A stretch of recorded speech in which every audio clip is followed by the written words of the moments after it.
অন্যান্য দলের ফ্যান, সুতরাং আমরা বুঝতে পারছি যে সে কারণে এখনো সবাই এসে উপস্থিত হয়নি। অর্থাৎ মিডিয়াও আস্তে আস্তে চলে আসবেন। আমরা চাচ্ছিলাম যে প্রধান অতিথি মহোদয় থাকা অবস্থায় যাতে আমরা সকলকে পাই, বাট আমার ধারণা চলে আসবেন সকলে। আমরা অনুষ্ঠান শুরু করছি এখন।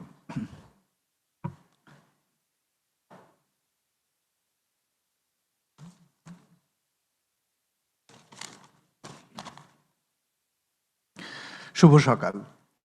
Centre for policy dialogue, CPD, power and energy studies টিমের পক্ষ থেকে আপনাদের সকলকে আজকের এই অনুষ্ঠানে আমন্ত্রণ জানাচ্ছি। আমাদের আজকের অনুষ্ঠানের বিষয়বস্তু হচ্ছে পাকিস্তানের সৌর বিদ্যুৎ বিপ্লব। আমরা ইউজুয়ালি যে ধরনের জানি যে গ্রিন রেভলিউশন, ইয়েলো রেভলিউশন, তো এখন আসলে পাকিস্তানে সোলার রেভলিউশন চলছে। তো সেটা নিয়ে বাংলাদেশে অনেক আলোচনা আছে। তো সেই আলোকে আমরা এটার টাইটেল ঠিক করেছি যে পাকিস্তানের সৌর বিদ্যুৎ বিপ্লব, জাতীয় বাজেটের আলোকে বাংলাদেশের জন্য করণীয় বা শিক্ষা। তো সেই আলোকে আমরা আজকের এই অনুষ্ঠানটি আমরা সাজিয়েছি। আমরা আপনারা সকলে অবগত রয়েছেন এই মুহূর্তে বাংলাদেশে জাতীয় বাজেট সেশন চলছে। সংসদে মাননীয় সংসদ সদস্যবৃন্দ জাতীয় বাজেটের বিভিন্ন দিক নিয়ে আলাপ আলোচনা করছেন এবং সেই আলোচনার ভিতরে অন্যান্য বিষয়ের সাথে কিন্তু বিদ্যুৎ এবং জ্বালানি খাতও খুব গুরুত্বের সাথে আলোচিত হচ্ছে। এবং আমরা খুবই আনন্দিত যে বর্তমান সরকার অনেকটা রাজনৈতিকভাবেই ডিসিশন নিয়েছেন যে জ্বালানি খাতের সংকটের ক্ষেত্রে তারা প্রচলিত জীবাশ্ম জ্বালানির বাইরে নবায়নযোগ্য জ্বালানিকে তারা গুরুত্ব দিতে চান। আমরা এই কারণে খুবই আনন্দিত যে রাজনৈতিকভাবে সরকার একটা অবস্থান নিয়েছেন। আমরা আগামী দিনগুলোতে সরকারের এই কার্যক্রমগুলো অব্যাহত দেখতে চাই এবং সে আলোকে এবারের বাজেটে খুব বিস্তারিতভাবে আপনারা দেখবেন যে বিভিন্ন রকমের রাজস্ব সুবিধা এবং বাজেট সুবিধার উল্লেখ রয়েছে এবং সেই আলোকে আমরা অনুমান করছি যে ব্যবসায়ীবৃন্দ, ভোক্তাবৃন্দ, বিনিয়োগকারী এই খাতে এগিয়ে আসবেন এবং এই সুবিধাগুলো শুধুমাত্র বিদ্যুৎ উৎপাদনের জন্যই দেওয়া হয়নি, বিদ্যুতায়িত অন্যান্য খাতগুলোর জন্য সুবিধা রাখা আছে। আপনারা দেখেছেন যে ইভির জন্য সুবিধা রাখা আছে, ব্যাটারির জন্য সুবিধা রাখা হচ্ছে। সুতরাং ইভি বা ব্যাটারি খাতও এই ধরনের সুবিধাগুলোর মাধ্যমে পর্যায়ক্রমে উপকৃত হবে, আমরা সেটা আশা করছি। যদিও কৃষি খাতের ক্ষেত্রে আরও কিছুটা মনোযোগ আমরা প্রত্যাশা করেছিলাম, তুলনামূলক কিছুটা কম রিফ্লেকশন আছে। আমরা আশা করছি ভবিষ্যতে সেই জায়গাগুলো ফুটে উঠবে। একই সাথে আমরা সরকারের কিছু কার্যক্রমেরও অগ্রগতি আমরা জানতে চাই এবং বুঝতে চাই। তার ভিতরে একটি গুরুত্বপূর্ণ প্রোগ্রাম হলো ন্যাশনাল রুফটপ সোলার প্রোগ্রাম, যেটাতে সকল সরকারি বিল্ডিং এর ছাদে রিনিউয়েবল এনার্জি বা সৌর বিদ্যুৎ উৎপাদনের কথা, যেখানে প্রায় 3300 মেগাওয়াট বিদ্যুৎ উৎপাদনের লক্ষ্যমাত্রা আছে। এবং একই সাথে এই মুহূর্তে পাবলিক প্রকিউরমেন্ট অ্যাক্টের আন্ডারে 5500 মেগাওয়াট টার্গেট ধরে টেন্ডার চলছে, যেগুলো বড় আকারের বিদ্যুৎ কেন্দ্র সৌর বিদ্যুৎ উৎপাদনের জন্য যেগুলো ব্যবহার করা হবে সেটিও এখানে রয়েছে। এবং একই সাথে সরকার পূর্বে বাতিলকৃত যে এলওআই, আপনারা জানেন যে 31টি এলওআই এর আগে অন্তর্বর্তী সরকার বাতিল করেছিলেন, এগুলো আবার সরকার পুনর্বিবেচনার সিদ্ধান্ত নিয়েছেন এবং এই মুহূর্তে একটি রিভিউ কমিটি সেটা নিয়ে কাজ করছে। সেখানেও একটা বড় বিদ্যুৎ পাওয়ার সুযোগ রয়েছে নবায়নযোগ্য বিদ্যুতের। সুতরাং সেই সবগুলোই আমরা মনে করি যে বাংলাদেশের জন্য আগামী দিনে গুরুত্বপূর্ণ ভূমিকা রাখবে। তবে এটা ঠিক যে বাংলাদেশের একটা বড় পথ পাড়ি দিতে হবে এই নবায়নযোগ্য জ্বালানি বা জ্বালানি রূপান্তরের দিক থেকে। এই জায়গাটিতে আমরা মনে হয় যে পাকিস্তান থেকে আমাদের শিক্ষা নেওয়ার আছে। আমরা পাকিস্তানকে দেখেছি যে পাকিস্তান কিভাবে একটি সংকটকে কিভাবে সম্ভাবনা এবং বাস্তবে রূপান্তরিত করেছে।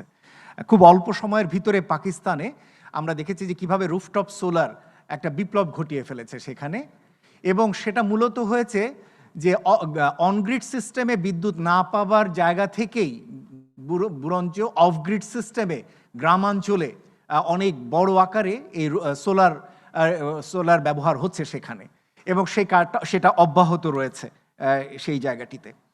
এবং সে কারণে পাকিস্তানে এই মুহূর্তে প্রায় 40% উপরে 41% তারা কিন্তু জীবাশ্ম বহির্ভূত জ্বালানি থেকে বিদ্যুৎ উৎপাদন করছেন, এবং যার ভিতরে 25% আসছে হলো হাইড্রো থেকে এবং 9% নিউক্লিয়ার থেকে এবং 7% রিনিউয়েবল থেকে আসছে তাদের।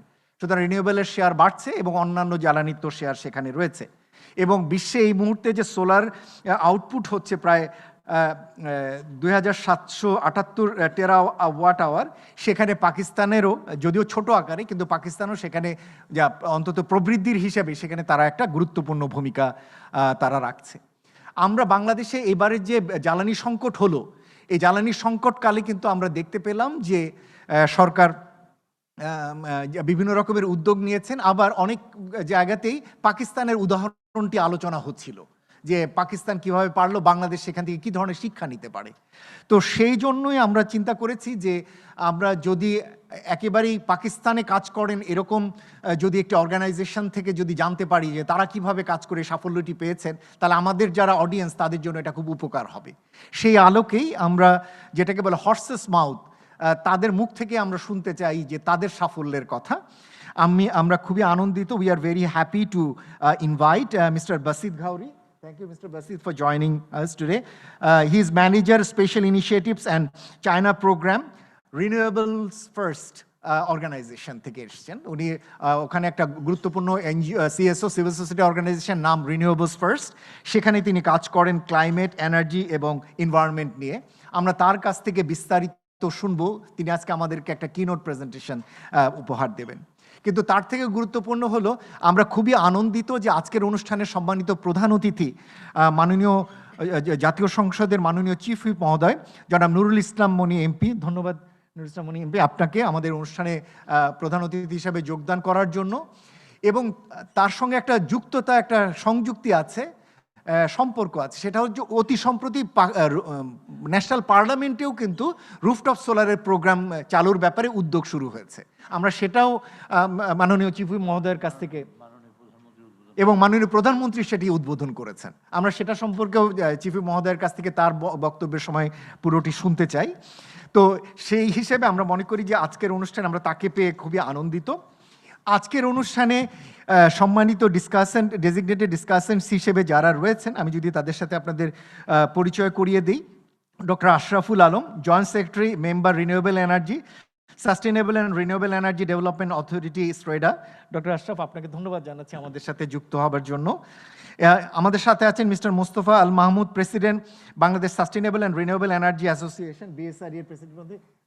ধন্যবাদ মোস্তফা ভাই জয়েন করার জন্য। আছেন Mr David Hasnat, president, Bangladesh independent power producers association, BIPPA. ধন্যবাদ হাসনাত ভাই, আমাদের সবসময় উনি আমাদের আমন্ত্রণে সাড়া দেন। এবং আমাদের সাথে আরও উপস্থিত রয়েছেন মিস্টার আসিফ শাহরিয়ার, যুক্ত হবেন, senior assistant to vice president, renewable energy, IDCOL, এবং mister Hasan Mehedi, chief executive, coastal livelihood and environmental action network, CLEAN. তারা আমাদের সাথে যুক্ত হবেন। এছাড়া কিনোট প্রেজেন্টেশন আগেই বলেছি যে we will like to hear from Mr. Basid Ghauri, Mohammad Basid Ghauri, Manager, Special Initiatives and China Program, Renewables First of Pakistan. He will deliver the keynote presentation today, and a co-presentation will be made on Bangladesh perspective by Mr. Atiquzzaman Shazid, Research Associate, CPD. He also here with us today. So with this few words, I would like to invite Mr. Basid Ghauri to make his keynote presentation.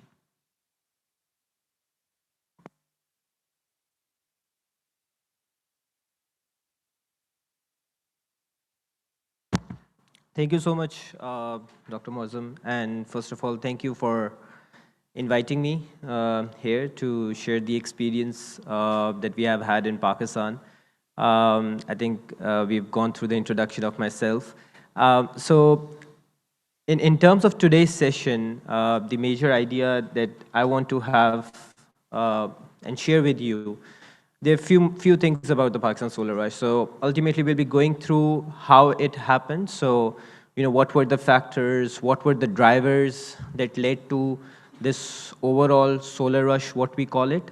then we will also see there are some change in the rules, how we used to perceive things before this solar rush happened and how we need to perceive those things. And that's particularly relevant for all the economies, including Bangladesh and others, how Asia is moving towards and how electrification is moving towards that. So we are going to end at that. And then, on the Bangladesh part, I'll leave it for the next keynote presentation. So I'll focus more on the, what happened in Pakistan and what transpired. I think we have gone through RF's work, where my organization is. Let me just start off by showing this presentation, showing this snapshot from back in 2021, an aerial view of a sector in Lahore. And you can see there are small spots which I've highlighted, which are the actual panels. So when we talk about solar rush, what it means, right? And this is 2024, same spot, same aerial view of the same city and a district area. And this is what has happened in Pakistan. And the thing about this is this was not something planned. This was not given by the government. There was no target of putting solar on these rooftops. This all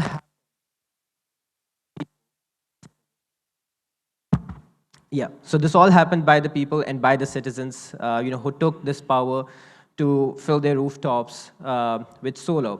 And it's not just the residential rooftops. You're talking about industrial. You're talking about agricultural sector. A lot more needs to happen, but nevertheless, this is the change that has transpired all over the land. And the sea. It's not just even happening in the cities anymore, right? So you're talking about fisher folks that live in the south, and the most marginalized community of Sindh, which have no access to grid. So those are the people whose life has also been changed and transpired by the upcoming solar rush. So it's a human story. That's how I want to take it as we go towards the next part of the presentation. So talking about the numbers first. 2.5 years ago, every year Pakistan used to import about 1 to 2 gigawatt of the solar panels, every year. And that was a normal occurrence. But back in 2024, something happened. We'll come to that a little bit later about what happened, but something happened and the imports 8 times. So you had an 8 times increment in the solar imports in a year. And we ended up in a space where we imported cumulatively for the past 5 to 6 years about 50 gigawatt of solar panels. Now, to put it into context, Pakistan's total installed capacity on the grid is around 48 gigawatts. And we imported solar panels of 50 gigawatt, beyond our installed generation capacity. And these are not just panels that are, sitting out there in the warehouses. There are different studies and assessment done which measures how much of those have been deployed on the rooftops, and around 28 to 38 gigawatts. So approximately 3/4 of those panels have already been deployed at the rooftops. So this transition was taking place. Now, another interesting fact, with so much solar has coming in, normal assumption is, large, big-scale utility plants might be there. But 98% of all these panels are installed at a distributed level. So we have 50,000 megawatts we imported. We deployed around 38,000 megawatts. And on the utility scale, we only have 720 megawatts installed. All of the remaining is going towards the rooftop, towards industry, towards agriculture sector. So this is the transition story that we have. And in coming towards the energy production from them, right? So I'm talking about the capacity, but in terms of the energy production, and our planning exercise, our government, our utilities essentially were unaware of it up until recently, about a year ago when they realized that this has happened. And that led to a place where we were still believing that, our demand was declining of the national grid service, so there must be some issue. But what actually was happening, there was a lot of solar production that was happening behind the grid. And we had almost half of the total electricity sales that the country does, and half of those sales was equally being generated behind the meter. So there was a lot of generation that was happening behind the meter that was invisible to the utilities, to the people, because as I mentioned, it was unplanned and not driven by any policy measures. So this is what the solar rush happened. Now let's look at sort of demystify it in terms of where it actually was deployed. There was no one sector which essentially took up all of solar. It was all the residential, the industrial, commercial, and the agri sector. But when it comes to the net metering, the residential were the biggest corporate housing. They were the biggest beneficiaries of that. When it comes to completely off-grid, it's the agriculture sector that defines the biggest deployment within that sector. And when it comes to behind the meter, that's where you have a lot of solar that is being installed in the residential and the industrial sector as captive solar used for the self-consumption purposes. Another thing, I think there's a lot of conversation that happens around, solar coming in as a technology for the affluent class. And despite the fact that's how a typical trajectory works for any technology, any new technology that comes in, this one particular, it's spread around both the urban and the rural sectors in Pakistan. So we had about 7.3 million households that were solarized based on one of the surveys that we did with Pakistan Solar Association. And out of those 7.3, almost 3/4 of the actual rural households that took advantage of solar. In terms of capacity size, it's small because, of course, the rural requirements are small. But in terms of number of households, number of families that are impacted by the solar, that has taken advantage of the solar, it's actually the rural class that took advantage of this solarization. Another question is that have we reached a saturation point? So the graph on the left.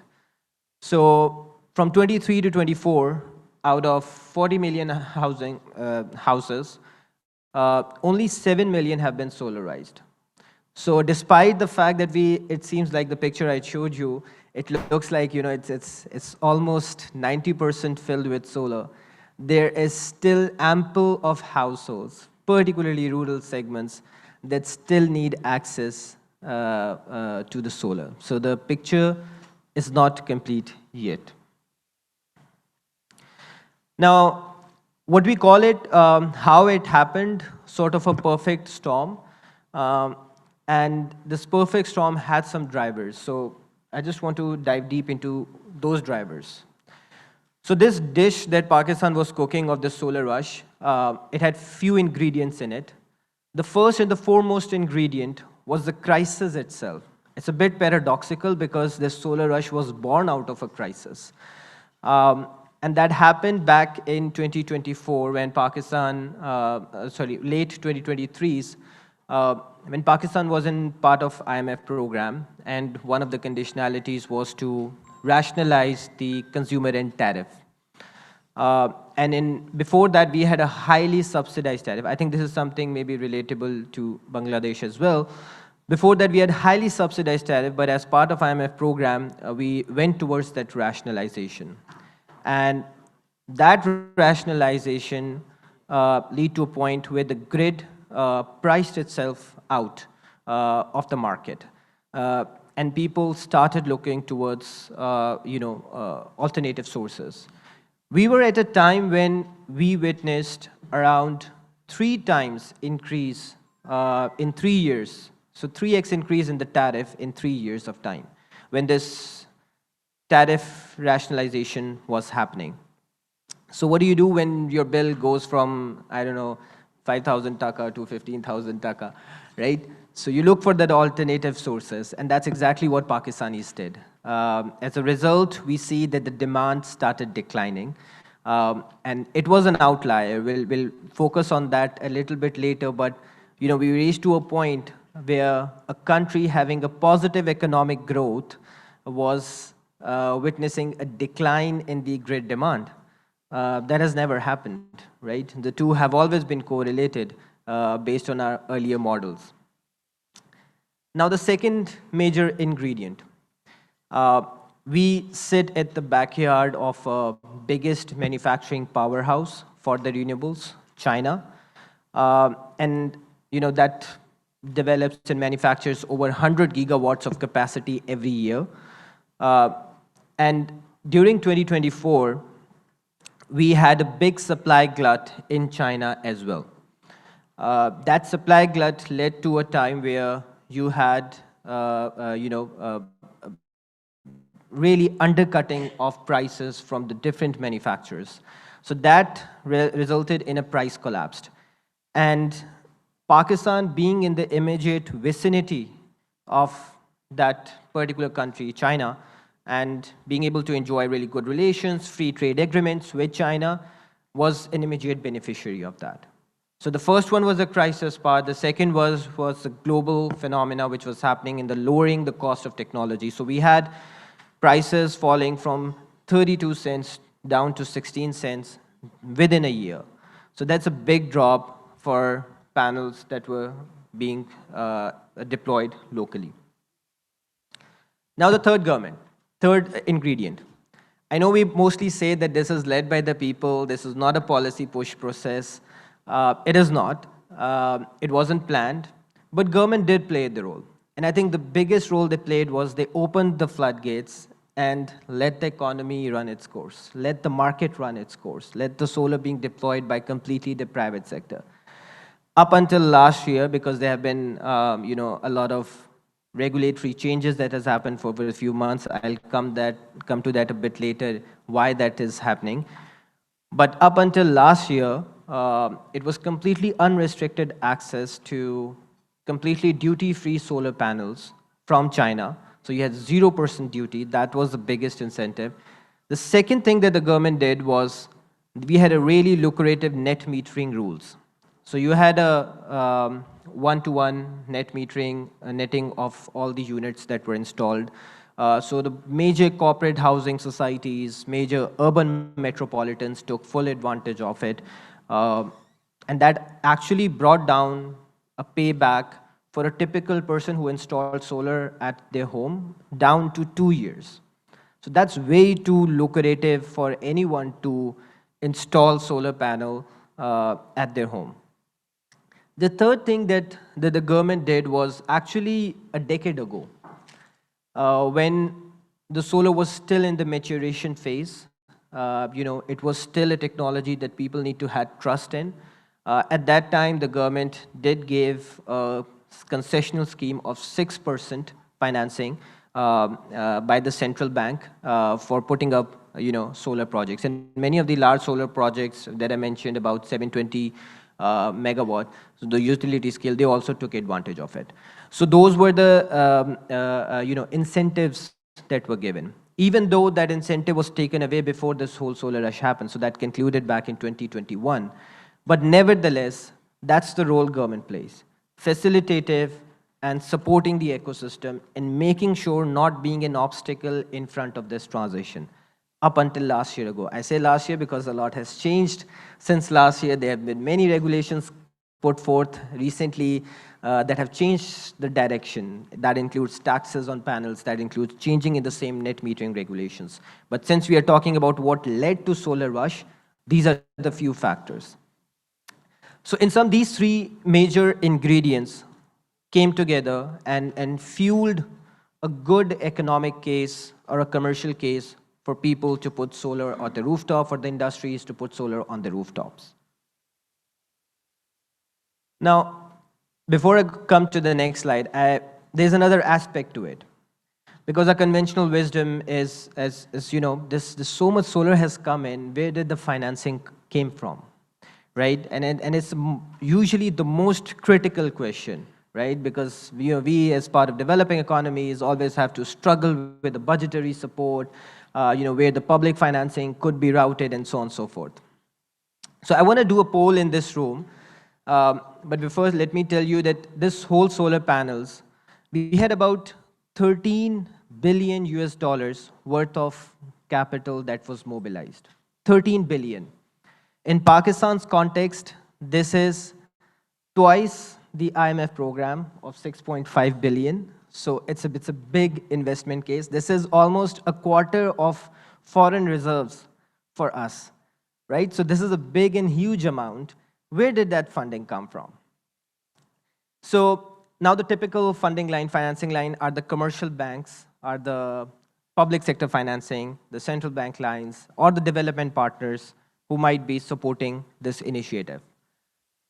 So let me have a show of hands for all those people who think almost 80% of it was financed through these formal channels of banking, of public sector, and development sector. So anyone who thinks there's less than 80% of all these investment coming from formal channels, if I can have a show of hands.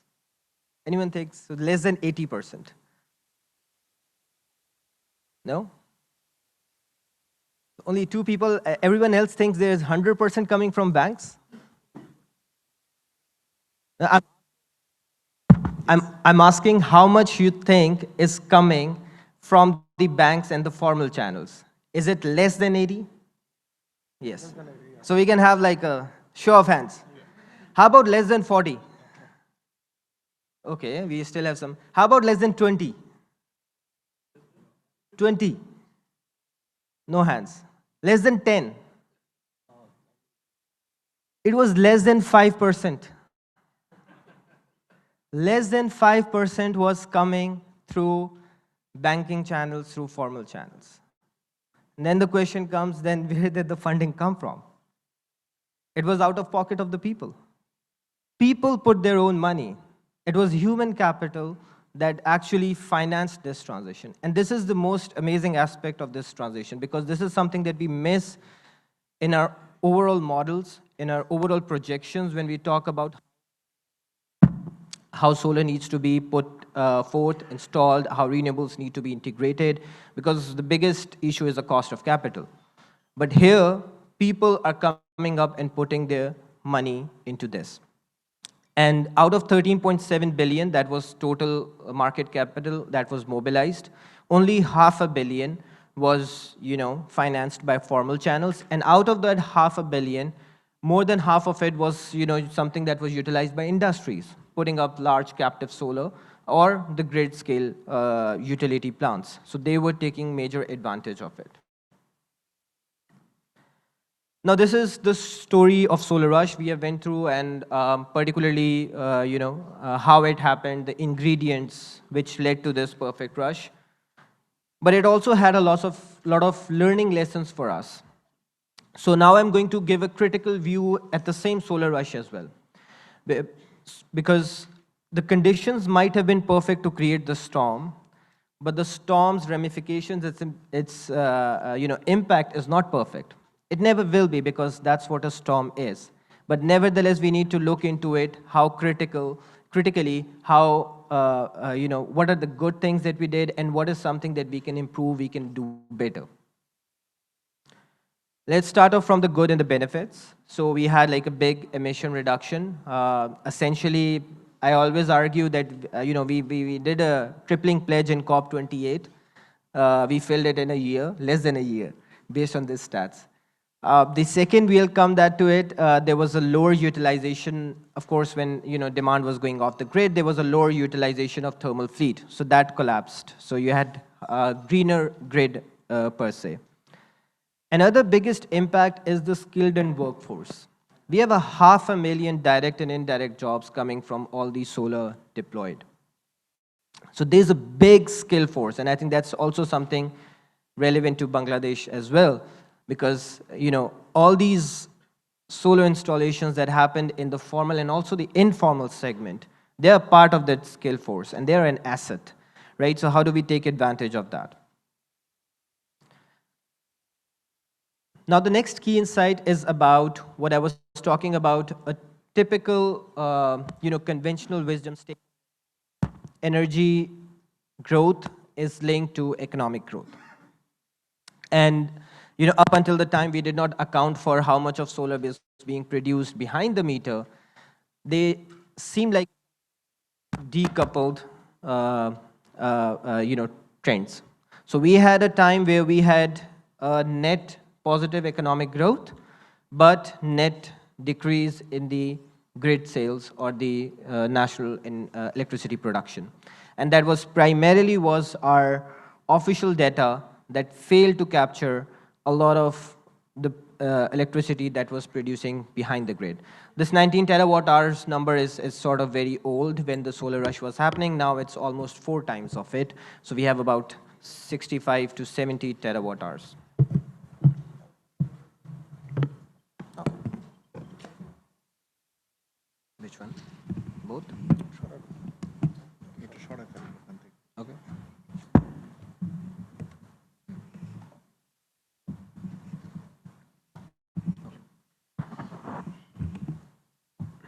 Thanks. So the next insight for us is that this delinking happened. Now, what happened to our existing grid? And with solar coming online, we saw that the utilization of many of our power plants, both the imported coal and the RLNG, they decreased drastically. We had some of the imported coal-fired power plants that were built to provide a baseload capacity, built to operate at about 80% of capacity, contracts at 50 to 80% of dispatch. They were being utilized at less than 20%. So all these assets were becoming stranded. And that was resulting in an increase in the capacity payment crisis as well. Because as I mentioned, we were at a place where the grid was failing, the resilience was not there, the prices and tariff was too high, and we were also in a capacity trap similar to Bangladesh. But at the same time, the solar coming in was sort of increasing the trap, increasing the impact of those, how the capacity payments react. So that was something that was very quickly picked up by a lot of our officials and policymakers as well, that we need to do something about the solar, because it's highlighting our inefficiencies of the existing system. But there is another aspect to it. It might have increased $500 million of capacity payment crisis. It's not didn't increase $500 million. I'm just saying that's what Pakistan's capacity payments accrued to. But it might have increased less than $1 billion. But it actually saved way more than that in terms of if the same power plants were allowed to run for all this time. So one of the analysis that we did was like, let's remove all the solar on the ground. Let's see if the same LNG and same coal power plants were being utilized at the level they were supposed to. We would have to pay $12 billion more because of the global fuel price shocks. Russia, Ukraine, and US and Iran war. So you might have a little impact on the capacity payment, but you actually saved way more with all the solarization. And that's the case that we need to highlight. That's the case we need to realize. Renewables in this last war is no more just about a cleaner environment that is for us as a primary goal, but even as a policymaker, it's not just about that. It's about energy security. And we have seen that happen. In Pakistan, if the solar was not there at this level, we would have started witnessing load shedding in the month of March when the US-Iran war started. We had 1 week of load shedding point in mid of April. And that was also because we have a highly reliance on hydropower, and the hydropower was not available at that time. So we decreased our impact situation from 2 months to over a week. And that could be decreased further. Now, another aspect of is, when we are thinking about this transition, and we ask themselves, if we were supposed to plan it, similar thing, but have a more planning to it, what we would do. We know that, solar win the race, but there are other actors around it. They're supposed to facilitate it. they actually lag behind. The biggest of them is the utilities themselves.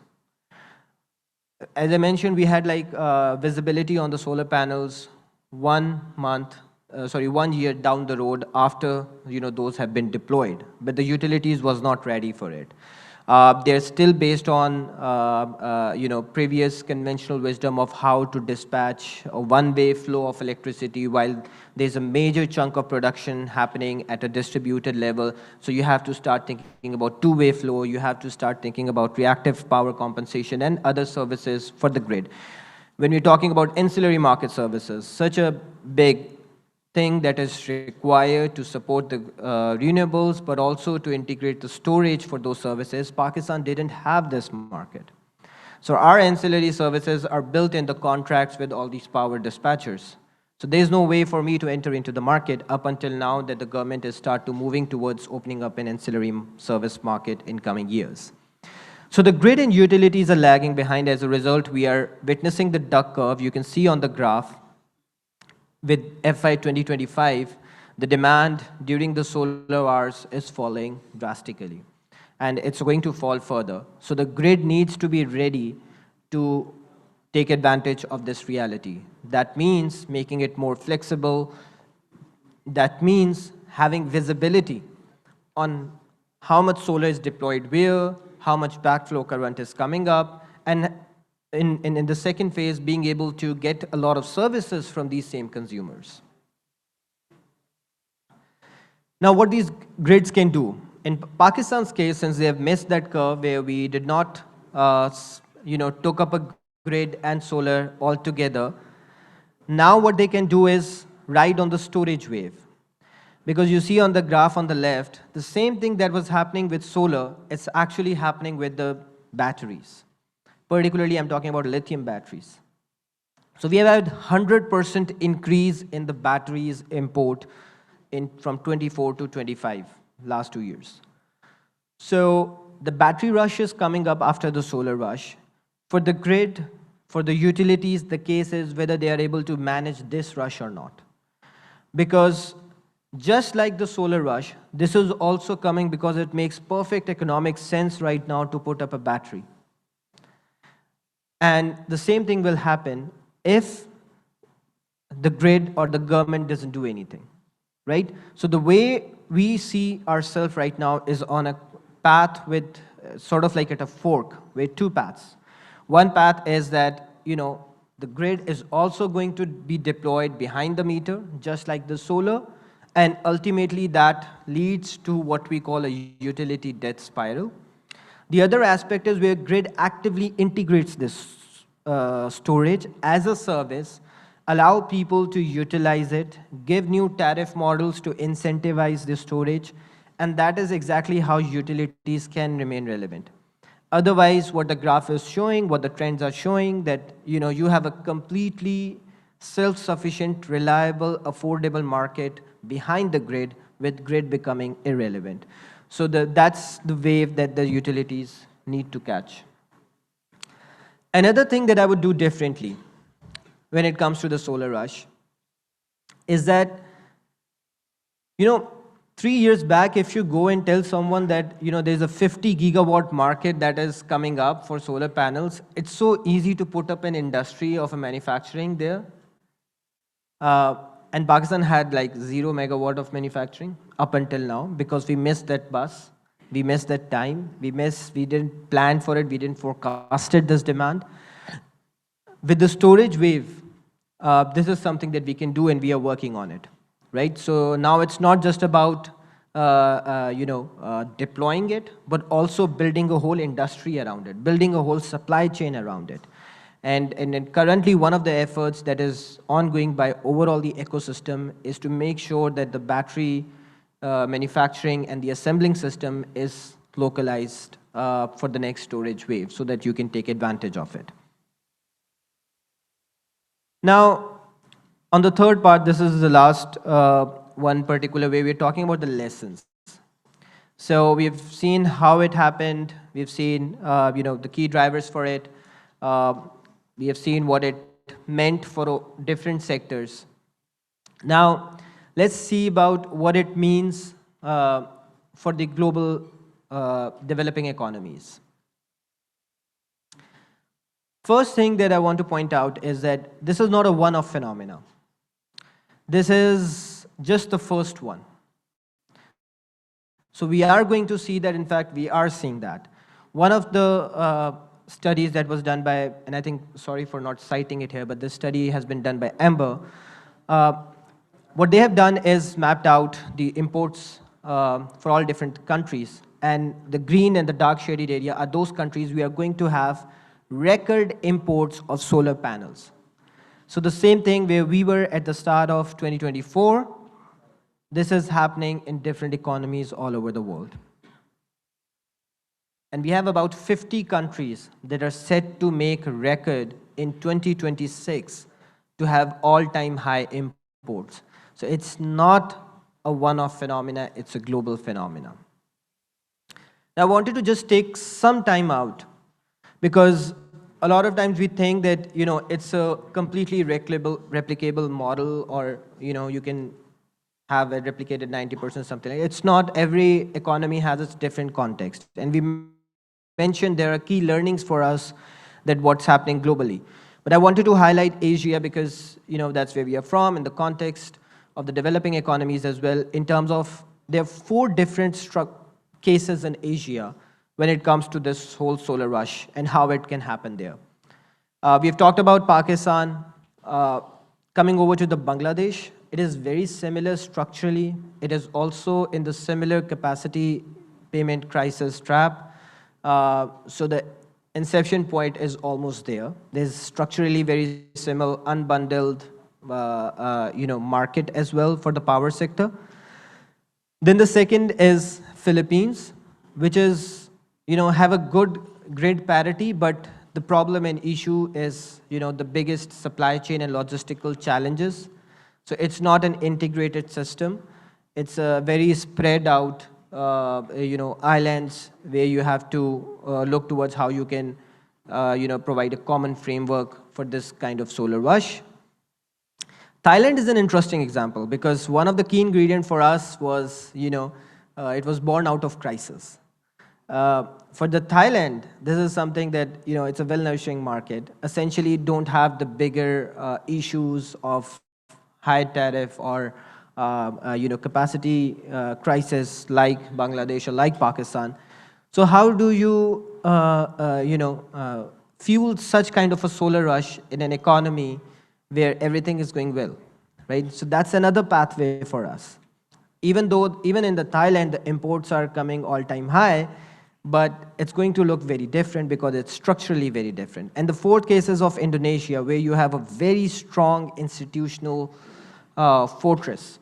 So you're talking about a place with a good mining industry, having a very good footprint in terms of how much they give to the economy and everything. So there's a lot of rigidity in the existing system. So how do you penetrate that rigidity? So these are 4 structurally different cases that needs to be considered when we are talking about, replicating this solar rush.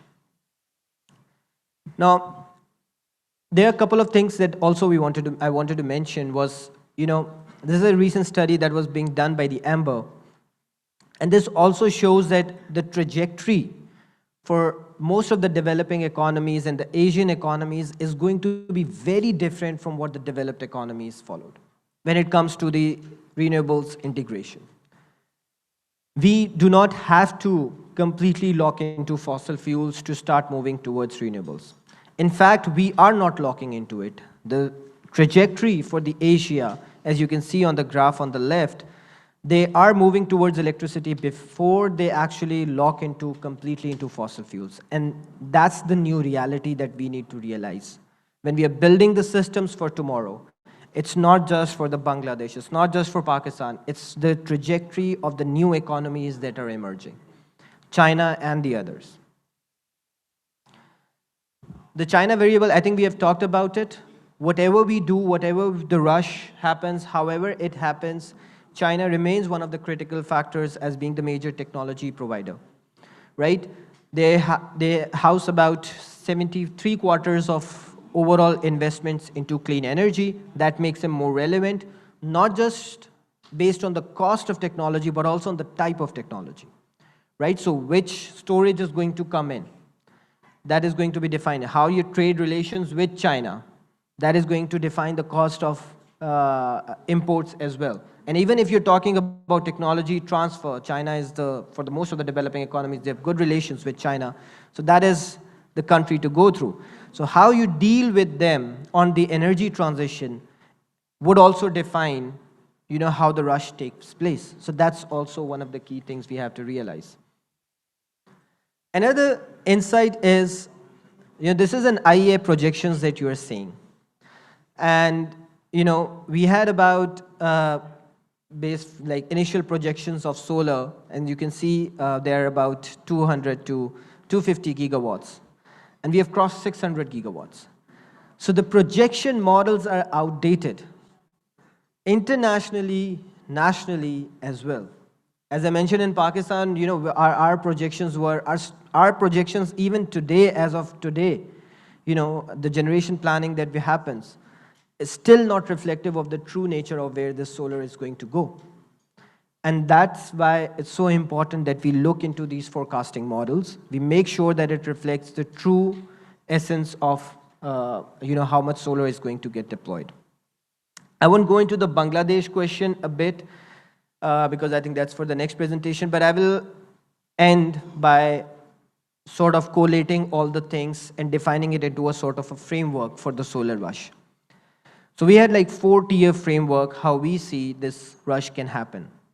Number one is the push factors. So that means, the grid crisis, the capacity payment traps, the fossil fuel dependency, the energy sovereignty questions, right? So all these are the things that are pushing you towards renewables. So controlling those levers is significant.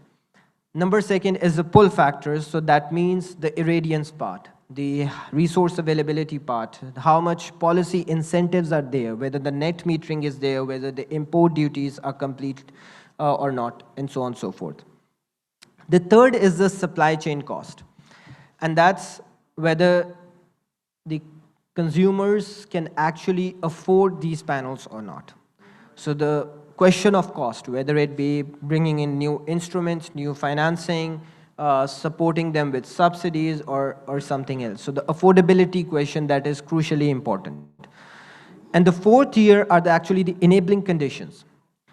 And that means, having a good population size, having a distributed platform. So for instance, when we're talking about a lot of developed economies, they already have a fossil locked-in structure. They have a good, reliable, consumer segment which already have access to good electricity.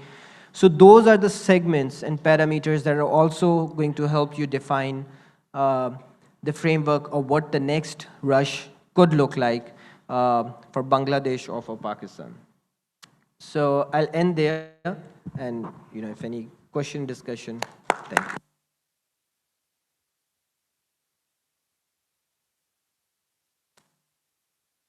Thank you, Mr. Basit Ghari, for an excellent presentation. Very eloquent and very easy to understand what happened there and how we could actually take lessons from there. আমি যদি একটু বাংলায় সাংবাদিকদের জন্য যদি খুব দ্রুত interpret করি কি উনি বলতে চেয়েছেন, সেটা হলো পাকিস্তানে যে ঘটনাটি ঘটেছে সেটা খুব অল্প সময়ের ভিতরে 21 থেকে 24-এর ভিতরে এই পরিবর্তনগুলো হয়েছে এবং এটা মূলত হয়েছে বিহাইন্ড দ্য গ্রিড এবং অফ গ্রিডে এবং কম হয়েছে নেট মিটারিংয়ে এবং এটা কোনো একক খাত ভিত্তিক হয়নি, এটাতে হাউজহোল্ড লেভেলে হয়েছে, শিল্প খাতে হয়েছে, কৃষি খাতে হয়েছে এবং এটা আরবানে যেমন হয়েছে রুরালেও তেমন হয়েছে, যদিও রুরালে সেখানে বেশি হয়েছে। যদিও এই পরিবর্তনের ক্ষেত্রে একটা বড় ভূমিকা রয়েছে আইএমএফের যে ঋণের শর্তের কারণে, যেখানে ফর্মাল গ্রিডের বিদ্যুতের মূল্য বেড়ে গিয়েছিল, সেই কারণে একটা বড় পরিবর্তন হয়েছে, কিন্তু তিনি এটাকে একক রিজন হিসাবে বলতে চান না, এটার অন্য কারণগুলোকেও তিনি বলেছেন। একটা বড় সুবিধা হলো চায়নার সঙ্গে তাদের ফ্রি ট্রেড এগ্রিমেন্ট এবং এটার কারণে খুব কম খরচে ডিউটি ফ্রি তে তারা সমস্ত ধরনের টেকনোলজিগুলো পেয়েছে, সেটা তাদের জন্য একটা বড় অ্যাডভান্টেজ এবং এটা বাংলাদেশের জন্য লেসন হতে পারে। যদিও বলা হয় যে গভর্নমেন্ট সেরকম রোল সেখানে প্লে করেনি, কিন্তু তারপরেও তিনি মনে করেন যে গভর্নমেন্ট পিছন থেকে বেশ কিছু গুরুত্বপূর্ণ রোল প্লে করেছে, যেমন ডিউটি ওয়েভারের জায়গায় তারা ছাড় দিয়েছে এবং একই সাথে গভর্নমেন্টের ফাইন্যান্সিং যেটা ছিল, ফাইন্যান্সিং স্কিমগুলো কনসেশনাল ফাইন্যান্সিং স্কিম দিয়েছে সেটা বলেছে। এবং সবচেয়ে ইন্টারেস্টিং যেটা পাকিস্তানে হচ্ছে 2 বছরের ভিতরে পে ব্যাক পিরিয়ড, অর্থাৎ 2 বছরের ভিতরে টাকা রিটার্ন করেছে। এই কেসটাও আমাদেরকে আসলে মনে রাখার আছে। আমরা সচরাচর ব্যাংকে গেলেই বলা হয় যে হ্যাঁ 6 বছর বা আরও বেশি সময়, কিন্তু পাকিস্তানে এটা 2 বছরের ভিতরে পে ব্যাক পিরিয়ডে তারা এটা ফেরত পাচ্ছে, ফলে এ কারণেও সেই কাজটি সেখানে ঘটেছে। এবং যেটা গুরুত্বপূর্ণ যে $13 বিলিয়ন যে ইনভেস্টমেন্টের ঘটেছে সেখানে, যেটা কিনা IMF-এর লোনের প্রায় দ্বিগুণ, সেই টাকাটার অধিকাংশই কিন্তু ব্যাংক থেকে আসেনি, এটা পুরোটাই হয়েছে সেলফ ফাইন্যান্সে। এই জায়গাটা আমাদের সাথে একটা বড় পার্থক্য যে পাকিস্তানের মিডল ক্লাস, পাকিস্তানের রুরাল পিপল, তারা তাদের নিজেদের খরচে এই বিনিয়োগগুলো করেছে সেখানে, যেটা তিনি বলেছে, এবং প্রায় 5 লক্ষের মতো নতুন কর্মসংস্থান হয়েছে সেখানে, সেটাও এখানে একটা বড় বিষয়। এবং বলছেন যে এর ফলে কয়লা ভিত্তিক বিদ্যুৎ থেকে সরে গেছে এবং তার জন্য গভর্নমেন্টকে হয়তো দিতে হচ্ছে, ক্যাপাসিটি পেমেন্ট দিতে হচ্ছে, অ্যাসেট স্ট্যান্ডার্ড হয়ে গেছে, কিন্তু তিনি এটাও দেখিয়েছেন ওই ক্যাপাসিটি পেমেন্ট দেবার পরেও যদি এই রিনিউয়েবল থেকে যে বিদ্যুৎ সাশ্রয় হচ্ছে সেটাও গভর্নমেন্টের জন্য লাভজনক, দেশের জন্য লাভজনক, সেটা কিন্তু তিনি সেখানে বলেছেন। এবং এরপরে বলেছেন পাকিস্তানের নেক্সট রাশ হচ্ছে ব্যাটারি রাশ। এতদিন ছিল সোলার রাশ, এখন শুরু হয়েছে সেখানে ব্যাটারি রাশ, যেটা এখন তারা দেখছেন সেটা। তো সব কিছু মিলে আমাদের কাছে যেটি মনে হয়েছে যে বাংলাদেশের অনেকগুলো জায়গাতে লেসন নেবার সুযোগ রয়েছে। আমরা সেই জিনিসগুলো আগামীতে আলোচনা করব। আজকের অনুষ্ঠানের সম্মানিত প্রধান অতিথির আর একটি ব্যস্ততা রয়েছেন।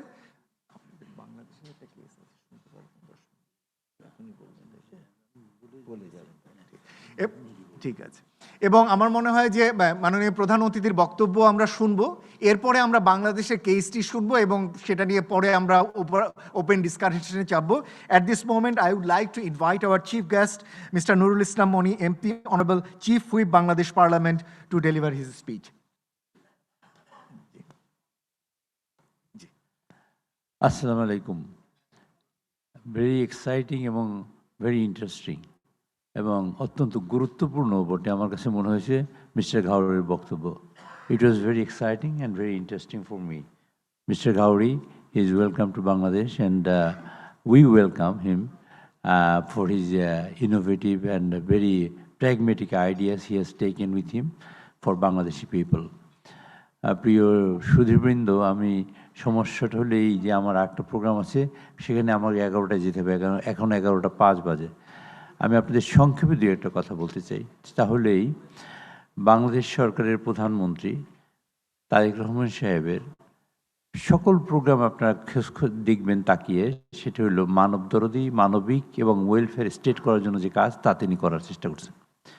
আমি যদি সোলার সিস্টেমের কথা বলি, এই যে মানে বিদ্যুতের কথা, সেইখানেতে বড় ছাড় দেওয়ার কথা ঘোষণা করেছেন। ইতিমধ্যেই পার্লামেন্টে তিনি উদ্বোধন করেছেন এই সোলার প্যানেল।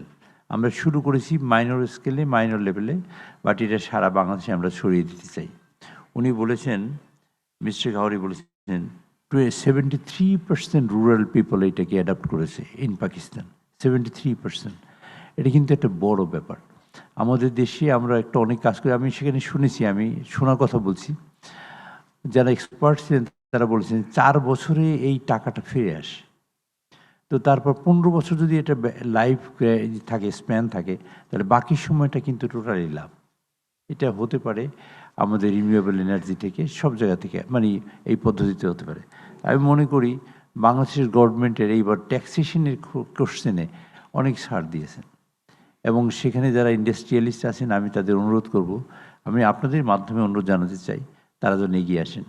সেই সাথে গ্রামের মানুষকে গভর্নমেন্ট আর একটা প্রোগ্রাম নিয়েছে, সেটা হলো আমাদের যত পাওয়ার প্ল্যান্ট আছে, মানে কী বলে আমাদের সেচের যেগুলা প্রজেক্ট আছে, মানে সেচ, টিউবওয়েল, পাওয়ার পাম্প, অল পাওয়ার পাম্পকে ট্রানজিশন করার চেষ্টা করতেছে গভর্নমেন্ট ফ্রম ইলেকট্রিসিটি থেকে একদম সোলার সিস্টেমে নিয়ে আসার জন্য। It will be big change আমি মনে করি। গভর্নমেন্টের ট্যাক্সেশনে ছাড় দেওয়ার খুব একটা মানসিকতা আছে। আমরা একটা ট্যাক্সের কথা বলেছিলেন সেদিন বিদ্যুৎ মন্ত্রী, উনি বলেছেন যে আপনারা যদি কাজ শুরু করেন ট্যাক্সের কোশ্চেনে কোনো প্রবলেম হবে না। ইতিমধ্যেই ট্যাক্সের ব্যাপারটা আপনারা দেখেছেন যে গভর্নমেন্ট অনেক বড় ছাড় দিয়েছেন। প্রত্যেকটা ক্ষেত্রে আমাদের সরকার ছাড় দেওয়ার চেষ্টা করেছেন এবং গ্রামের মানুষ, সাধারণ মানুষ, গণমানুষ যাতে উপকৃত হয়। একটা ওয়েলফেয়ার স্টেট বলতে তো আমরা করতে পারবো না অল্প সময়ের মধ্যে, 3 মাসে পড়বো না বা 3 বছরেও সম্ভব না, বাট আমরা সেটা শুরু করতে চাই, তার ভিত্তিটা তৈরি করতে চাই। সেই ভিত্তি তৈরি করার একটা অন্যতম বড় খাত হলো এই রিনিউয়েবল এনার্জি। তিনি ইতিমধ্যেই সকল গভর্নমেন্ট অফিসগুলোকে রুফটপ করার জন্য বলেছেন, যে রিনিউয়েবল এনার্জি করার জন্য বলেছেন। যতগুলো ফ্যাক্টরি আছে আমরা সেগুলোকেও টার্গেট করেছি, সেই সবগুলোকে আমরা করার চেষ্টা করব। অ্যাট দ্য সেম টাইম যে রুরাল এরিয়াতে আমরা ওইরকম অতটা ফোকাস আমরা করতে পারিনি, বাট আমরা চেষ্টা করব আমাদের স্বল্প পয়সার মধ্যে আমরা এই কাজটা করতে পারি, এটা চেষ্টা আছে। আর একটা খুব ইম্পর্টেন্ট বিষয় সেটা হলো এই যে যেটা আমাদের মানে আমাদের এই সিপিডির এই যে ডক্টর মোয়াজ্জেম সাহেব বললেন, সেটা হলো যে ব্যাংকের ফাইন্যান্সিংয়ের প্রশ্ন আছে এবং আমাদের ফ্ল্যাট করে ফেলেনি চায়নার ওরা এনে, ওরা যে পদ্ধতি মানে অ্যাডপ্ট করেছে তাদের দেশের জন্য, আমি তো মনে করি এরকম একটা পদ্ধতি, এরকম একটা আইডিয়াস আপনাদের এইটা সেমিনারটা, আমি মনে করি এটাতে একটা বড় মেসেজ যাবে এই দেশের মানুষের জন্য, যে আমরা যাতে মানে অন্তত রিনিউয়েবল এনার্জির দিকে আগাতে পারি, এটা একটা বড় মেসেজ যাবে। আমি সে প্রত্যাশা করি আজকের এখান থেকে। গভর্নমেন্টের সকল সদিচ্ছা আছে, কোনো এই সেক্টরটা যদি এগিয়ে আসে, এবং গভর্নমেন্ট এখন বর্তমানে আমাদের প্রধানমন্ত্রী বর্তমানে চায়না আছেন, এবং আপনারা দেখবেন এখনও ডিসিশন হয় নাই, আপনারা দেখবেন বড় চুক্তি হবে আমাদের এই সোলার ব্যাপারটা নিয়ে ইনশাআল্লাহ, আমরা প্রত্যাশা করি। এবং সেটা হবে এই জন্য যে বাংলাদেশের মানুষকে বাঁচাবার প্রশ্নে তার কোনো রকমের ছাড় নেই। নিরলস পরিশ্রম করছেন এবং নিরলস কাজ করেছেন। কাজে আমি প্রত্যাশা করি আজকে যে ইনফরমেশন মিস্টার গাওরি আমাদের সামনে উপস্থিত করেছেন সেটা আমাদের বিরাট কাজে লাগবে, তার এক্সপার্টাইজ, তার আইডিয়াস আমাদের কাজে লাগবে। এবং সিপিডি যে আয়োজন করেছে তার জন্য সিপিডিকে ধন্যবাদ জানাই, মিস্টার গাওরিকে বিশেষভাবে ধন্যবাদ জানাই যে তিনি এখানে এসে তিনি প্রেজেন্টেশন দিয়েছেন এবং আমাদের এই কথা বলার চেষ্টা করেছেন, শেয়ার করার চেষ্টা করেছেন। পৃথিবীতে মানুষ এইভাবে একজন আরেকজনের মানে পার্টনার্স আর প্রোগ্রেস, একটা অ্যাডভার্টাইজমেন্ট দেখেছিলাম, this is very important and he has come with all the informations, the exciting information, at the same time the process how they have done it. So এইটা নিয়ে আমরা যদি আগাই, আমরা বিশ্বাস করি যে আমাদের যে সমস্যা হয়েছে, তারা একটা ইম্পর্টেন্ট কথা বলেছেন। দেখেন, যখন ফুয়েলের প্রবলেম হলো এই গালফ ওয়ার নিয়ে, ইরান যুদ্ধ নিয়ে, তখন কিন্তু তারা সেটা ওভারকাম করার সুযোগ পেয়েছেন কিন্তু এই সোলার সিস্টেম দিয়ে। এটা কিন্তু ভেরি ইম্পর্টেন্ট পয়েন্ট। এই যে আমরা কিন্তু সাফার করেছি, কিন্তু ওনারা সাফার করেন নাই। এই যে এই সাফারিংসের হাত থেকে বাঁচার জন্য আমরা চেষ্টা চালাবো আমাদের ইন্ডাস্ট্রিতে। এবং আমাদের মডার্ন যুগে বিদ্যুৎ ছাড়া কিছুই চলে না। মডার্ন যুগে যদি মানুষ স্বপ্ন দেখতে চায়, তাই বিদ্যুতের স্বপ্ন আগে দেখতে হয়। কাজে সেই বিদ্যুতের স্বপ্ন দেখাবার যে রাস্তা, গভর্নমেন্টের লিমিটেড রিসোর্সেস আমাদের জানেন, তো সেই লিমিটেড রিসোর্সের মধ্যে এখানে গভর্নমেন্ট টপমোস্ট প্রায়োরিটি দিচ্ছে। কাজে আপনারা যদি যে কেউ আগে আসেন, ইনশাআল্লাহ you will get the opportunity will be provided by the government. আপনাদের সকলকে অনেক ধন্যবাদ দেবো। আমার একটা প্রোগ্রাম থাকার কারণে আমি আপনাদের কোনো বক্তৃতা শুনতে পারলাম না। আমার খুব ইচ্ছে ছিল আপনাদের বক্তৃতা শোনার, এটা কাজে লাগবে আমি মনে করি আপনাদের সকলের এক্সপার্ট ওপিনিয়ন। আমি না শোনার জন্য আমি খুব দুঃখ প্রকাশ করছি, চলে যাওয়ার জন্য দুঃখ প্রকাশ করছি। আমি যেতে চাই না, সাধারণত কোনো অনুষ্ঠানে গেলে আমি আগাগোড়া থাকার চেষ্টা করি, কিন্তু আজকে একবারে খুবই আমি ক্ষমা চাচ্ছি আপনাদের সকলের কাছে, আমি চলে যাবো। সেজন্য আপনারা সবাই এই জ্ঞান আপনারা নেবেন এবং সেই জ্ঞান বিতরণ করার চেষ্টা করবেন। এই দেশটা যাতে দাঁড়ায় আমরা সেই চেষ্টা করব, তারেক রহমানের সেই সদিচ্ছাকে আমরা বাস্তবায়ন করব, সেই প্রত্যাশা করে আমার বক্তব্য শেষ করছি। আল্লাহ হাফেজ। A special thanks to Mr. Gowri. He has come with these pragmatic ideas and information and with the knowledge. And the papers is self-explanatory. I think that if somebody goes with the papers, then he can get the ideas about it and he can go ahead with the program. Thank you so much, Mr. Gowri, for coming to Bangladesh and visiting Bangladesh and taking the trouble for giving these ideas to the people of the Bangladesh. Thank you so much. ধন্যবাদ সম্মানিত প্রধান অতিথি জনাব নুরুল ইসলাম মনি MP, জাতীয় সংসদে মাননীয় chief whip মহোদয়। এই ব্যস্ততার ভিতরে আপনি সময় করে এখানে এসেছেন। আমরা আশা করব যে আপনার মাধ্যমে জাতীয় সংসদেও এই নবায়নযোগ্য জ্বালানির বিষয়টি আরও জোরালোভাবে আলোচিত হবে। মাননীয় মন্ত্রীরা থাকবেন, সংসদ সদস্যবৃন্দ থাকবেন। আপনি যেহেতু চিফ হুইপ মহোদয়, সংসদ সদস্যরা যদি নবায়নযোগ্য জ্বালানি নিয়ে কথা বলতে চান তাদেরকে আপনি বিশেষ সুবিধা দেবেন, এই আশাটি রাখছি, কেননা আপনার হাতে সেই ক্ষমতাটি আছে। বিষয়টা আপনাদের এইভাবে বলবো, নবায়নযোগ্য জ্বালানির ব্যাপারে সকল সহযোগিতা বাংলাদেশের সরকার করতে চায়। পার্লামেন্টে আমার যেটুকু সুযোগ আছে সবটুকু তার সদ্ব্যবহার পুরোটাই করবো ইনশাআল্লাহ। আপনাকে বিশেষ ধন্যবাদ। সরি, আমি এক্সট্রিমলি সরি আপনাদের কাছে, আমি চাই না যেতে, তারপর যেতে হচ্ছে। Thank you so much for coming. Thank you so much. How many days you will be here? 3 days. Well, hopefully we can meet. Yeah.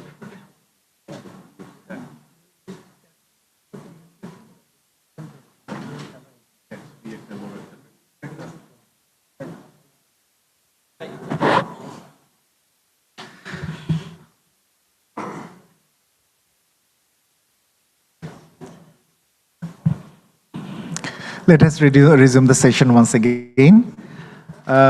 আমরা শুরু করছি আমাদের অনুষ্ঠানটি।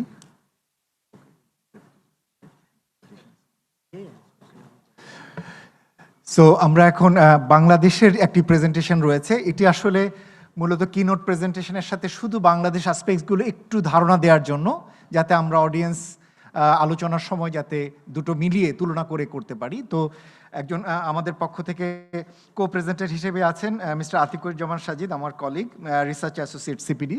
Sajid, please make your presentation. Good morning, everyone. Now that we have heard the story of Pakistan, now the responsibility is on me to tell you the story of Bangladesh and its journey on the distributed renewable energy. And it's a journey that most of you are already quite well known about. And I will quickly go through it. Actually, Bangladesh journey has two distinct chapters. The first chapter is the solar home systems. That was the off-grid solution that electrified more than 20 million people at a time.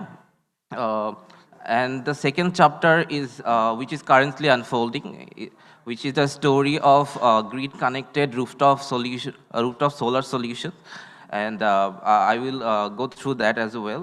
I will talk about how our journey in the distributed renewable energy has begun and where we currently are. If you look at the diagram, it all started back in 2003, when the ITCOL came up with concessional loans and mobilized these loans as a form of loans and grants, and to electrify the rural people, rural off-grid people who didn't have the access to electricity at that time. And quickly, the solution became really popular, and by 2013, yearly installation reached about 8.5 million, 0.85 million.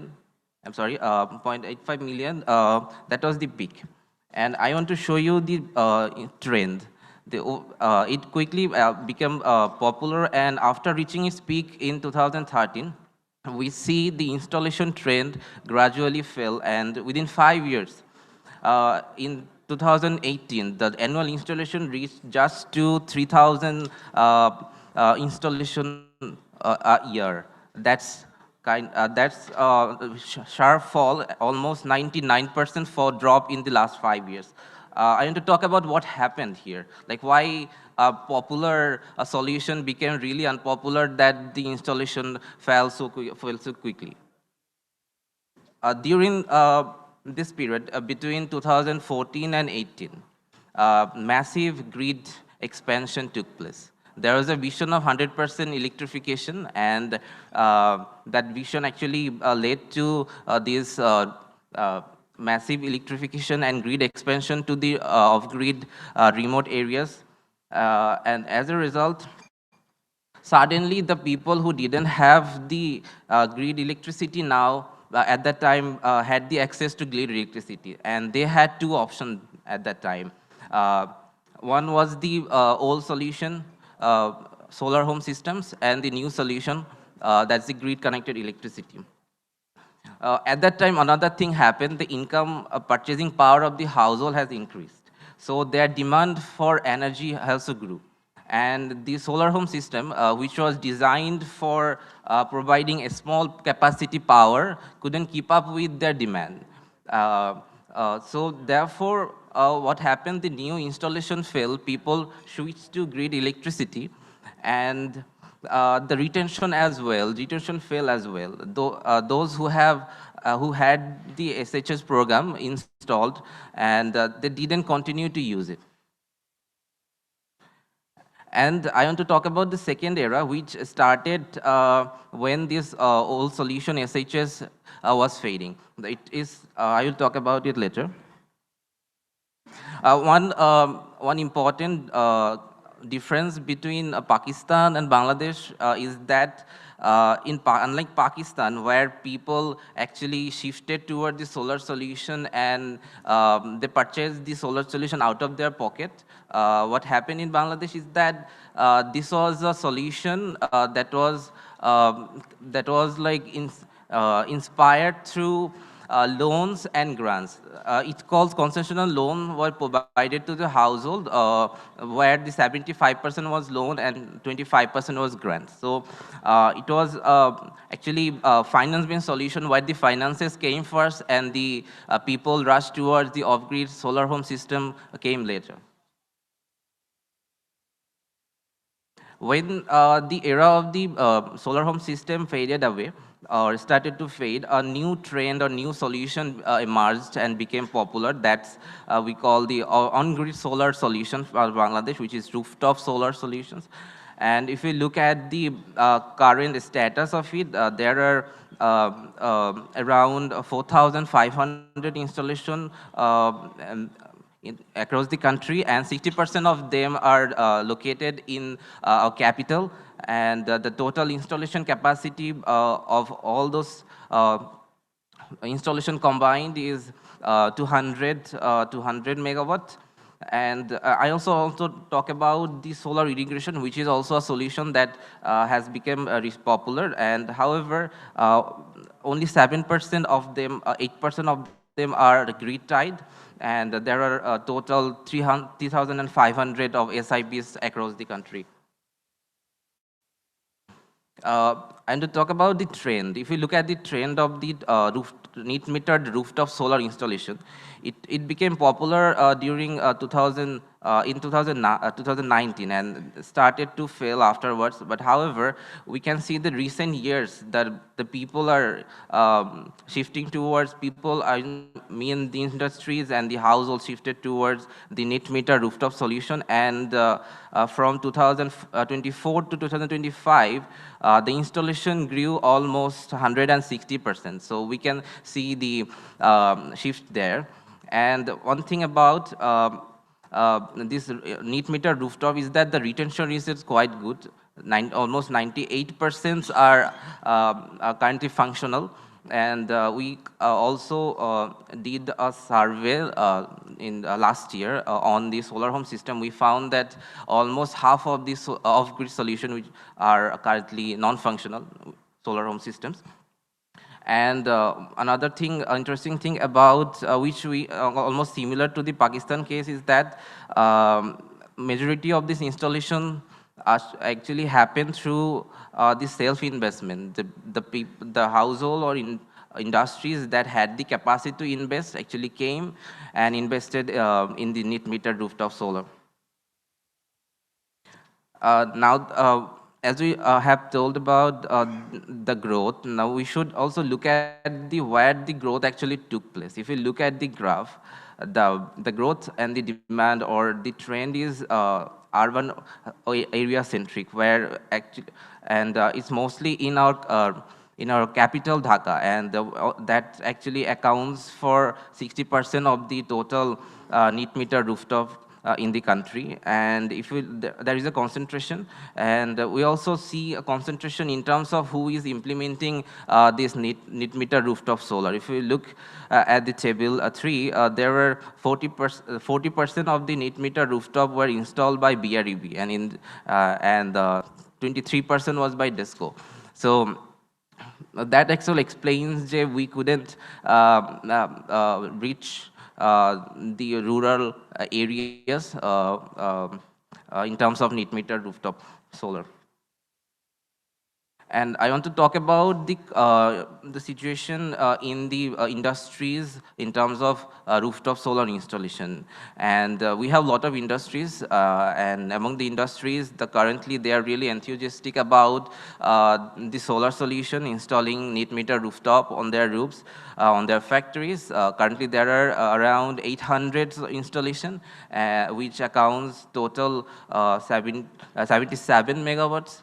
And the export-oriented industries have the passion about pursuing this solution, and we have seen that. I want to talk about the situation in the solar irrigation pump. If we look at the graph, but before we look at the graph, I want to mention that there are currently 3,000 something installed solar irrigation pump across the country, and 90% of them are off-grid. And if we look at the graph, we see a very interesting pattern, which is the solar irrigation pumps installation is concentrated, which is concentrated in the northwest part of the country. And this pattern emerges because of a very interesting reason.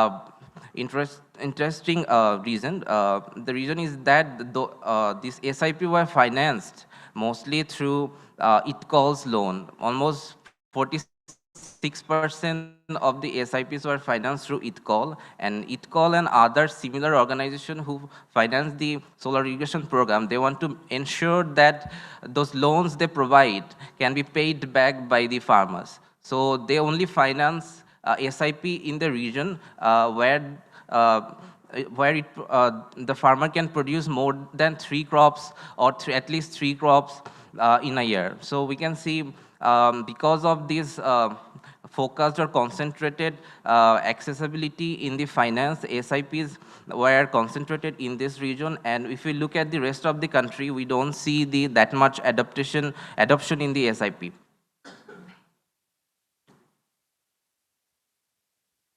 Now that I talked about current situation, I want to talk about some of the challenges this solution is facing.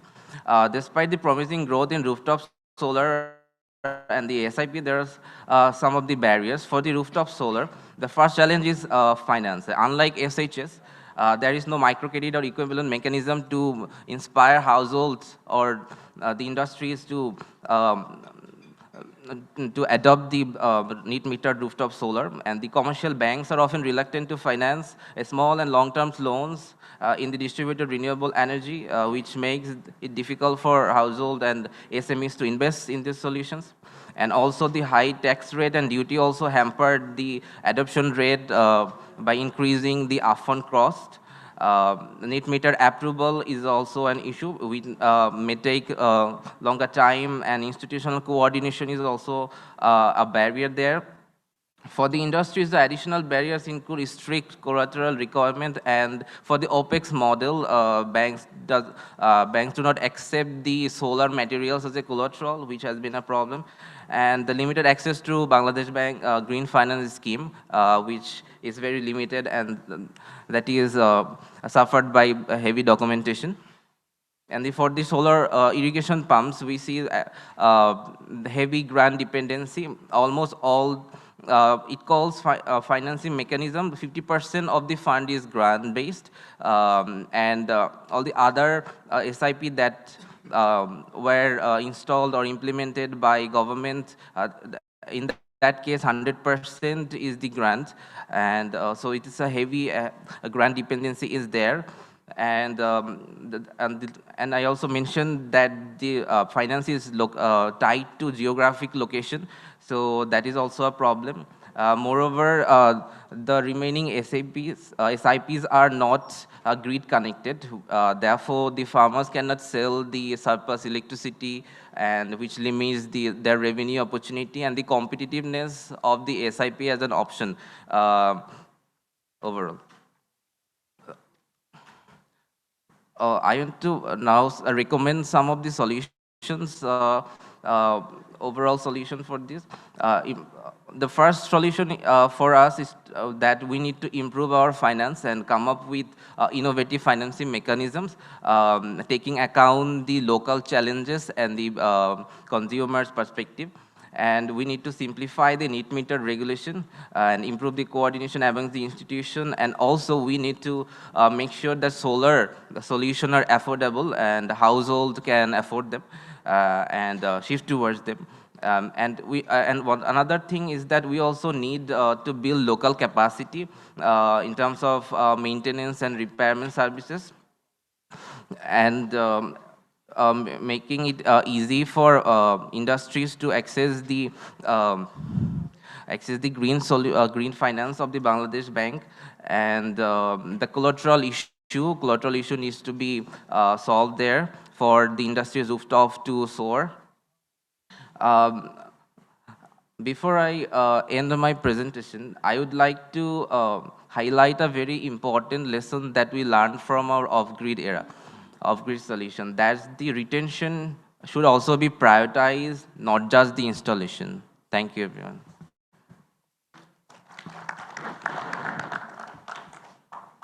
I think, thank you, Mr. Sajid, for a very, very additive one with the keynote presentation, so that we could easily understand where we are. Basically, our main message here is that in terms of the small-scale distributed renewable energy, we are in a transitional phase. And we have to take this, we have to understand this reality. So we are entering to a net metering system. In Bangladesh, largely the solution would be in the grid-based solution. So we have to take that into account. So আমরা সেইভাবে আমাদের এখানে আগানোর বিষয় রয়েছে সেটা তিনি বলেছেন এবং তিনি দেখিয়েছেন যে সাম্প্রতিককালে নেট মিটারিং কিভাবে বাড়ছে। আমরা সচরাচর 4% 5%-এর একটা তথ্যের ভিতরে আটকে যাই, কিন্তু এই যে নেট মিটারিং গত 1-2 বছরের ভিতরে যে 300% গ্রোথে আছে সেটা আমাদের কিন্তু মাথায় রাখা দরকার আছে। হয়তো অ্যামাউন্টে ছোট, সেজন্য শেয়ারে কম পড়ছে না, কিন্তু খুব সাইলেন্টলি ইন্ডাস্ট্রি যাচ্ছে, সাইলেন্টলি এই জিনিসগুলো হাউসহোল্ডে আসছে এবং আমার ধারণা যে অন্যান্য সেক্টরে, ট্রান্সপোর্ট সেক্টরেও এই জিনিসটি আসবে ধীরে ধীরে, যেটা আগামীতে হয়তো ন্যাশনাল ডেটাতে হয়তো সেই জিনিসগুলো রিফ্লেক্ট হবে। এবং আপনারা ওনার কাছ থেকে অনেকগুলো চ্যালেঞ্জ বললেন যে জায়গাগুলোতে আমাদের বোঝার বিষয় আছে। একটা বড় পার্থক্য পাকিস্তানের সাথে সেটা হলো যে financing modality is completely different from that of Pakistan. যে পাকিস্তানে যেভাবে ফাইন্যান্স হয়েছে আর এখানে আমাদের যে মেন্টালিটি, আমাদের সেলফ ফাইন্যান্সে করার আগ্রহ খুব কম। আমরা সবসময় ব্যাংক নির্ভর ফাইন্যান্সের মাধ্যমে যেতে চাই, কিন্তু পাকিস্তানে সেটা হয়েছে মূলত সেলফ ফাইন্যান্সের মাধ্যমে। তো সেই জায়গাটা থেকেও আমাদের লেসন নেওয়ার আছে। সো আমরা দুটো প্রেজেন্টেশন শোনার পরে আমরা এখন একটু প্যানেল, আমাদের এখানে সম্মানিত প্যানেলিস্ট রয়েছেন, আমরা তাদের কাছ থেকেও একটু একটু করে তাদের অভিজ্ঞতা শুনবো। প্রথমে আমি অনুরোধ করছি mister Asif Shahriar, senior assistant vice president renewable energy infrastructure development company limited, IDCOL. আমরা যেটা বলেছি যে ইটকল বাংলাদেশের সবচেয়ে গুরুত্বপূর্ণ ফাইন্যান্সিং এজেন্সি রিনিউয়েবল এনার্জি প্রমোশনের। সো আমরা আসিফ শাহরিয়ারের কাছ থেকে তাদের ভবিষ্যৎ পরিকল্পনাটাও শুনতে চাই।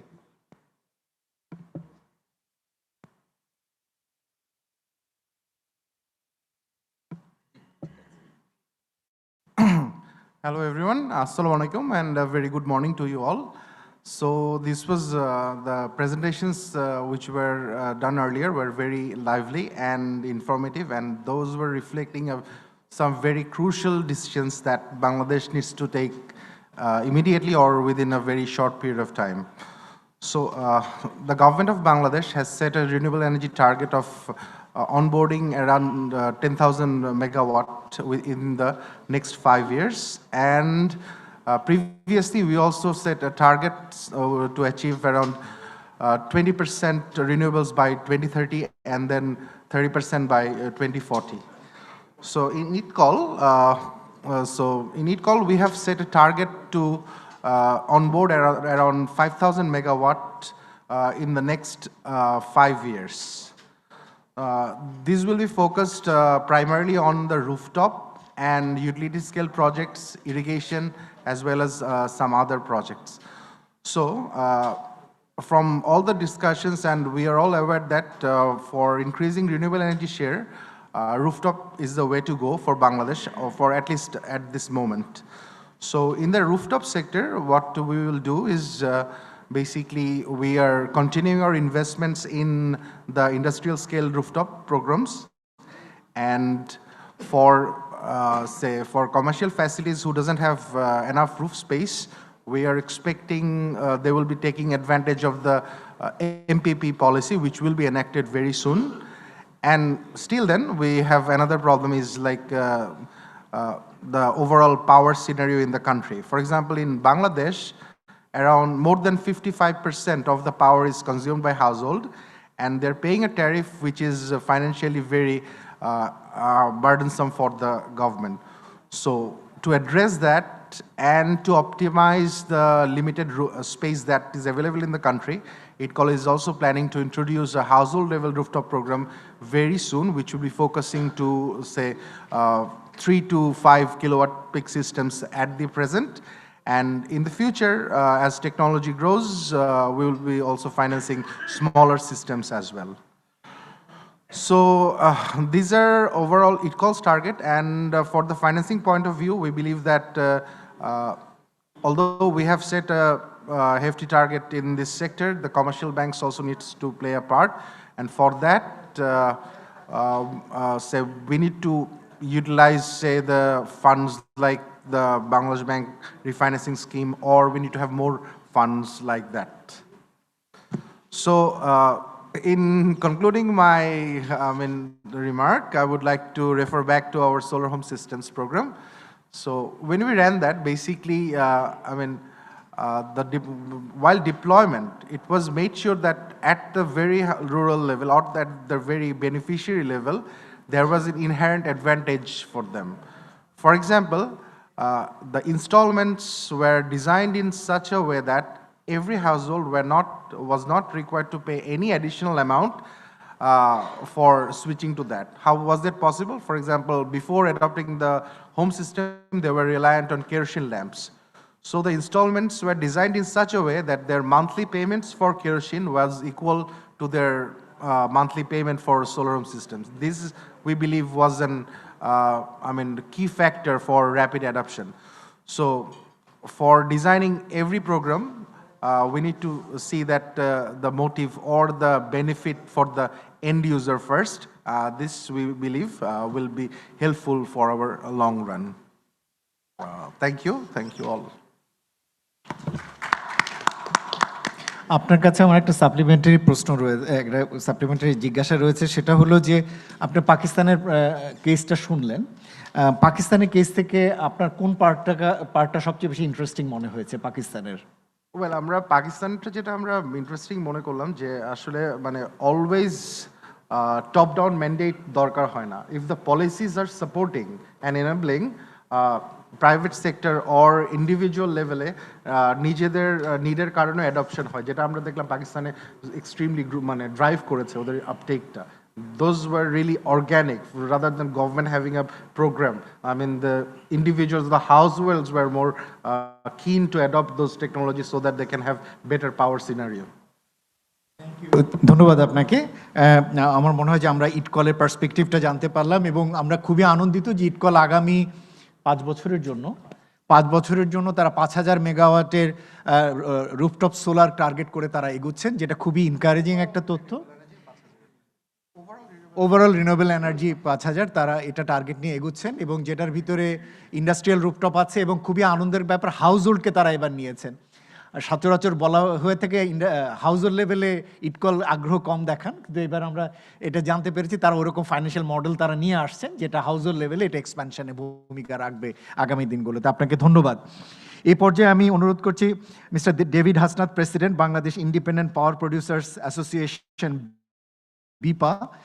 আমি জানি যে বিপার মূল জায়গাটি হলো বিভিন্ন রকমের পাওয়ার জেনারেশনে, মূলত ফসিল ফুয়েল বেসড, কিন্তু একই সাথে বিপার সাম্প্রতিককালে অনেক মেম্বারই রিনিউয়েবলসের দিকে তারা ধীরে ধীরে যাচ্ছেন, আবার একই সাথে তাদের এক্সিস্টিং পাওয়ার সাপ্লাইতেও বিভিন্ন রকমের চ্যালেঞ্জ রয়েছে।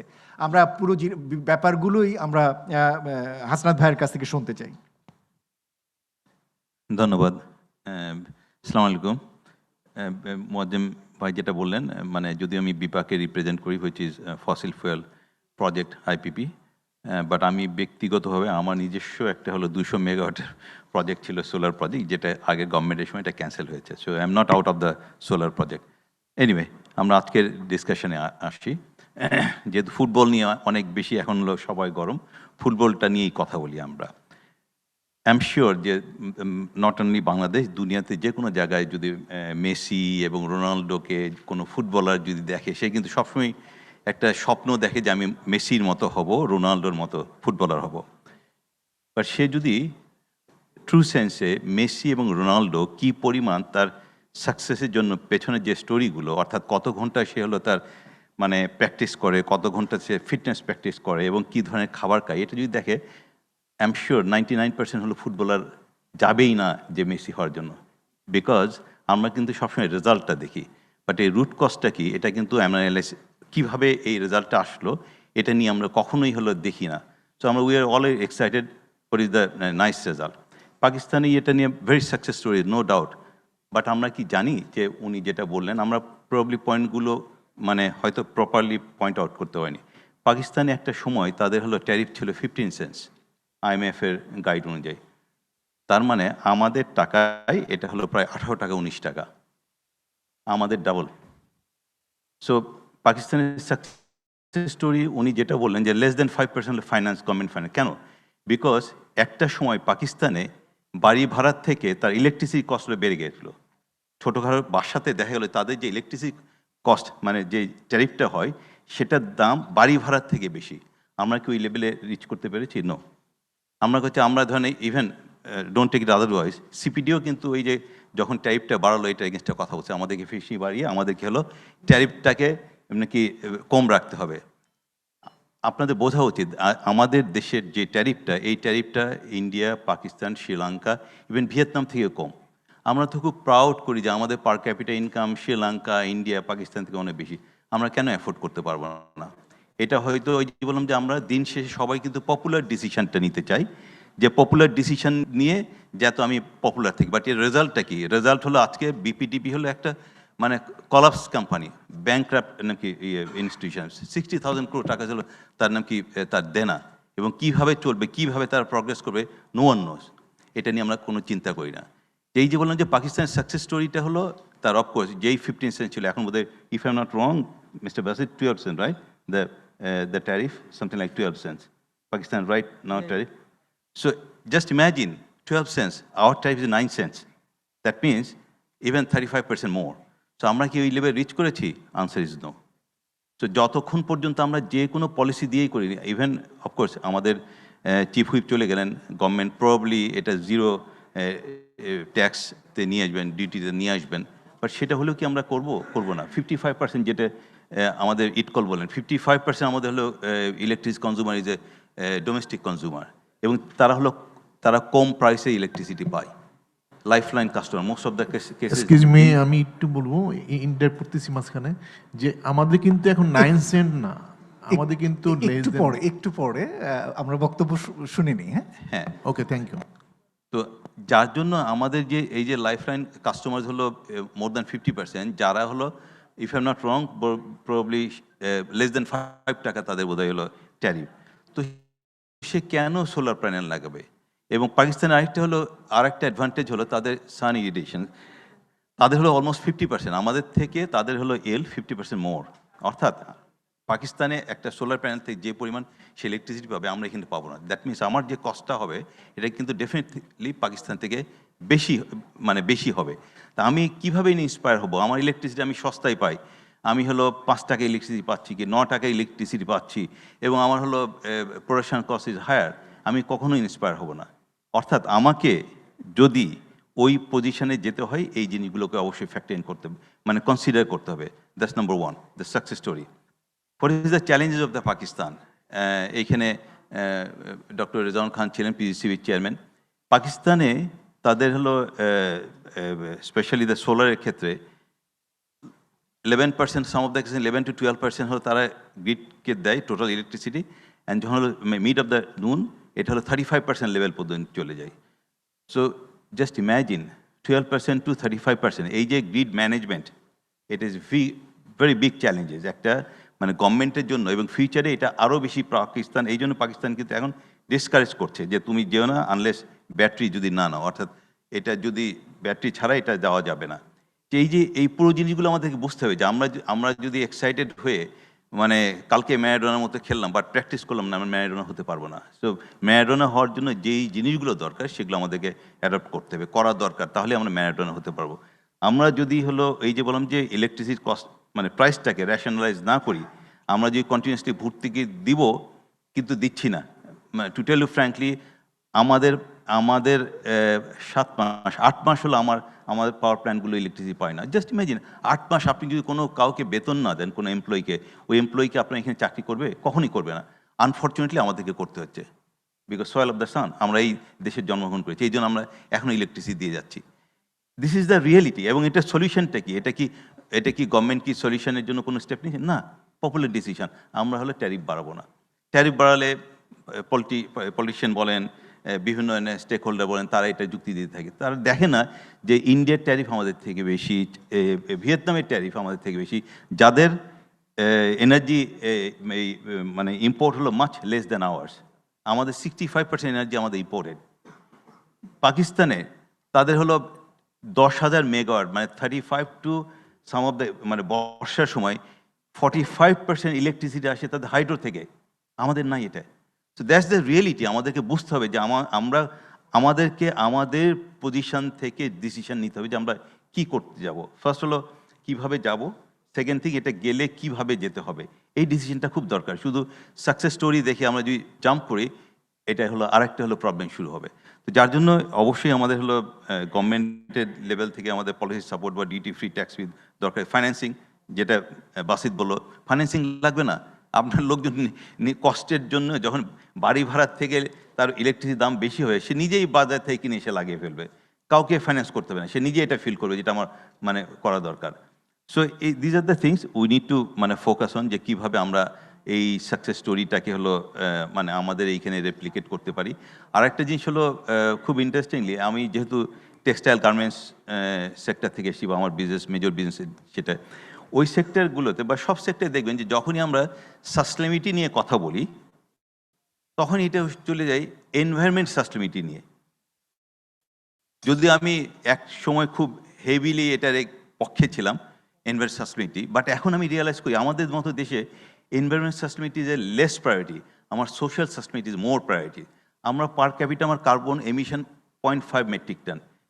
আপনার দুনিয়ার যে কোনো ইউরোপে আমেরিকাতে তাদের হলো 15 টন নাকি 20 টন। তা আমি এনভায়রনমেন্ট নিয়ে এত কনসার্ন হবো কেন? আমার লোক খেয়ে থাকে, মানে তাদের লেখাপড়া নাই, তাদের হলো অপুষ্টি আছে, তাদের খাদ্য নাই, তাদের স্কুলিং নাই। তো সোশ্যাল সাস্টেনেবিলিটি আমার কিন্তু প্রায়োরিটি হওয়া দরকার। এটা কিন্তু আমরা বুঝি না। এক্স্যাক্টলি পাওয়ারের ক্ষেত্রে যখনই আমরা রিনিউয়েবল এনার্জি বলি, সঙ্গে সঙ্গে আমরা জাম্প করি হলো সোলার প্যানেল। আপনি অন্য ভাই কিছু মনে করেন, আমি বললাম যে আমার তো 200 মেগাওয়াট ছিল। Solar is not only solution, আমাদেরকে অন্য সলিউশনগুলো বের করতে হবে। এবং আমাদের টেম্পটেড হওয়া উচিত না, যে পাকিস্তানের এক্সাম্পল মিনিস্টার পর্যন্ত, যে তাদের এত % রিনিউয়েবল এনার্জি, 35% তাদের হলো নাকি হাইড্রো পাওয়ার, আমাদের নাই hydro power. So we need to understand who we are, আমাদের অবস্থানটা কি, সেই হিসেবে আমাদের ডিসিশনটা আনা দরকার, যাতে ভবিষ্যতে আমরা কোনো প্রবলেম না ফেস করি। ধন্যবাদ। আসসালামু আলাইকুম। ধন্যবাদ ডেভিড হাসনাত, প্রেসিডেন্ট বিপা। ডেভিড ভাই, ধন্যবাদ আপনাকে। আমার মনে হয় যে প্রথম কথা যেটা একটু যদি ব্যাখ্যা দেই, আমাদেরও আসলে ফলস মেসি সামনে আনা হয়েছিল আগের সরকারের সময়কালে, এবং তাদেরকে যে মূল্যে বিদ্যুতের চুক্তিগুলো করা হয়েছিল, সেই বিদ্যুতের চুক্তিগুলো করে আসলে এক ধরনের ফলস ম্যারাডোনা আমাদের সামনে নিয়ে আসা হয়েছিল। সো আমরা আসলে শুধু এমনি মেসি ম্যারাডোনা বলছি না, মেসি ম্যারাডোনা হবার সুযোগ ছিল, এখনও আছে, কিন্তু আগের সরকারের সময় কুইক এনহ্যান্সমেন্ট অ্যাক্টের আন্ডারে মার্কেট রেটের চেয়ে যেভাবে বেশি মূল্যে চুক্তিগুলো করা হয়েছে, সেই চুক্তির কারণে এখন যেহেতু বিপিডিবি পারছে না, এবং যা চাহিদা ছিল তার থেকে অনেক বেশি পরিমাণে এক্সপ্যানশন করা হয়েছে গ্রিডে বিদ্যুতের, এবং তার কারণে ক্যাপাসিটি পেমেন্ট, এবং সেই দায়টা কি এখন ভোক্তার উপরে যাওয়া উচিত কিনা, সেটা হচ্ছে প্রথম প্রশ্ন। ভোক্তা অবশ্যই দেবেন সেটা, যেটা হচ্ছে মার্কেট অপারেশনাল কস্টের জন্য যে বাড়তি মূল্য পড়ে। যেমন এই মুহূর্তে গ্লোবাল এনার্জি মার্কেটের প্রাইস যেহেতু চেঞ্জ হয়েছে, তো তার দায়টা অবশ্যই ভোক্তাকে নেওয়া উচিত, কেননা এটা একেবারেই ন্যাচারাল একটা কল যেটা আমাদের হাতে ছিল না। কিন্তু আগের সরকারের সময়কালে যে ধরনের চুক্তিগুলো হয়েছিল সেই চুক্তিগুলোর মধ্যে এমন ধরনের উপাদান ছিল যেগুলো আসলে এই আজকে বিপিডিবিকে এই অবস্থায় নিয়ে আসার জন্য অনেকাংশে দায়ী। তো সেই জায়গাগুলোকে এখন আমরা ট্যারিফ অ্যাডজাস্টমেন্টের মাধ্যমে পুরোটাই ভোক্তার উপরে পাস অন করে দেয়া, এই দায়টা নেওয়া ভোক্তার উচিত হবে কিনা, সেই জায়গা থেকে আসলে আমরা বলি যে রিভিউ করার, নতুন করে কোনো ক্যাপাসিটি পেমেন্টের চুক্তিতে না যাওয়া, নো ইলেকট্রিসিটি নো পে, এই ধরনের জায়গাতে যাওয়া, নতুন কোনো এক্সপ্যানশনে না যাওয়া। আমি আপনার সেন্টিমেন্টটা বুঝি। যারা গিয়েছেন তারা হয়তো বলবে যে আমাদের সাথে তো সরকারের চুক্তি রয়েছে, তো সেই জায়গাটাতে আমরা বিপিডিবি কিভাবে ওয়ে আউট করতে পারে, শুধু ট্যারিফ অ্যাডজাস্টমেন্ট না অন্যভাবে, সেটা আমার মনে হয় ভাবার সময় এসছে। আমরা আলোচনাতেও আসবে, আমার ধারণা এই বিষয়গুলো একপাক্ষীয় না, এটা আলোচনায় আসবে। তখন আবার আমার ধারণা যে হাসনাত ভাই আবারও হয়তো উত্তর দিবেন ওই বিষয়গুলো। কিন্তু আমি যেটা বুঝি সেটা হলো একটা পাওয়ার প্ল্যান্ট বসিয়ে এখন এই যে তাদেরকে সরকার টাকা দিতে পারছেন না, এটা আরও পেইনফুল। এই সেন্টিমেন্টটুকু আছে, কিন্তু সেটা সরকারের ব্যর্থতা বা দায়।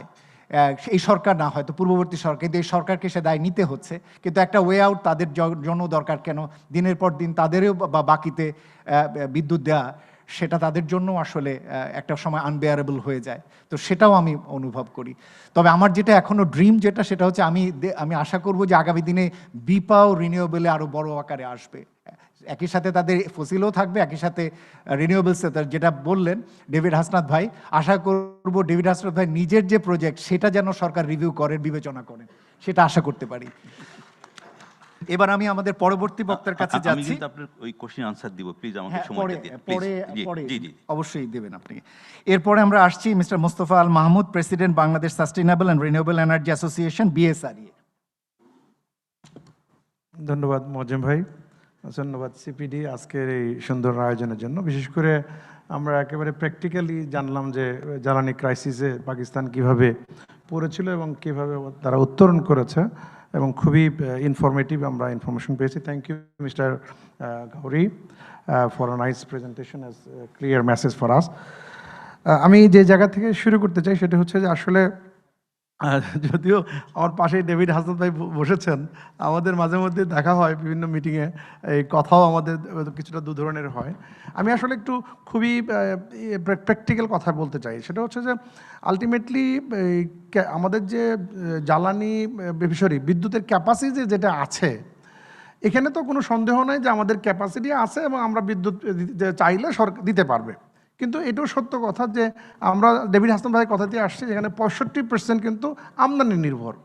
আমদানি করার টাকাটা আমাদের সংকট আছে, ফরেন কারেন্সির শর্টেজ আছে। অন্যদিকে এখানে প্রায় অ্যারাউন্ড 10 বিলিয়ন টোটাল জ্বালানি আমদানি হয়, $15 বিলিয়ন, প্রায় $10 বিলিয়ন প্রায় হচ্ছে এই বিদ্যুতের জন্য আমদানি হয়। তো এই আমদানিটা না পড়লে কিন্তু হাসান ভাইরা কিন্তু টাকা পেতেন কিন্তু।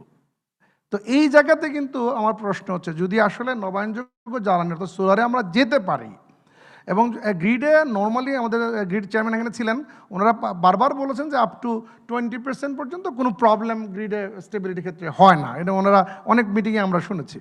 তো যদি তাই হয়, তাহলে আমরা যদি এই জায়গাতে যে পলিসি গভর্নমেন্ট অলরেডি দিয়েছে, এটাকে যদি আমরা জানি যে সেটা হলো যে একটা ক্ষুদ্র অংশের জন্য দিয়েছে, এটা যদি সকলের জন্য ওপেন করে দেওয়া যায়, এই ট্যাক্সটা ওয়েভারটা, আমরা এটাই বারবার বলেছিলাম যে 3টা জায়গার ট্যাক্সটা ওয়েভার করলে কিন্তু জনগণ এই যে প্রাইসে তারা বিদ্যুৎ কিনছে তার কাছাকাছি বা তার চেয়ে কমে পাবে। তো তারা সাস্টেইনেবল বিদ্যুৎ পাওয়ার জন্য কিন্তু সবাই ব্যাটারি এবং সোলার কিন্তু লাগাবে। এই জায়গাটাতেই কিন্তু প্রশ্ন। তাহলে দেখা যাচ্ছে যদি আমরা একটা বড় অঙ্কের যদি হাউস হোল্ড এবং ইন্ডাস্ট্রিতে যদি সোলার চলে আসে, তখন যদি আমরা এই 20% পর্যন্ত যদি পৌঁছতে পারি, তাহলে কিন্তু একটা বড় অঙ্কের কিন্তু আমাদের আমদানি নির্ভরতা কমে যাবে। তা আমদানি নির্ভরতা কমা মানে এই টাকাটা আমাদের দেশে থাকবে, এটা আবার শিল্পায়ন হবে, এমপ্লয়মেন্ট হবে, এখানে অনেকগুলো ইম্প্যাক্ট কিন্তু আমরা পাবো।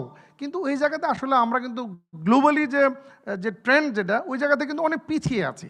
ইভেন আমরা এখনও বারবার বলতেছি 4-5% রয়ে গেছে, কিন্তু ওনারা সংকটে পড়ে 35-40% হয়ে গেছে, কিন্তু আমরা সংকটে তো আমরা আছি তো অলরেডি। ওনারা তো বিল পাচ্ছেন না, তো বিপিডিপি টাকা তো দিতে পারতেছে না। তো তো এই জায়গাতে আসলে যদি সুষ্ঠু পরিকল্পনা না করা যায় আলটিমেটলি সমাধান তো হবে না।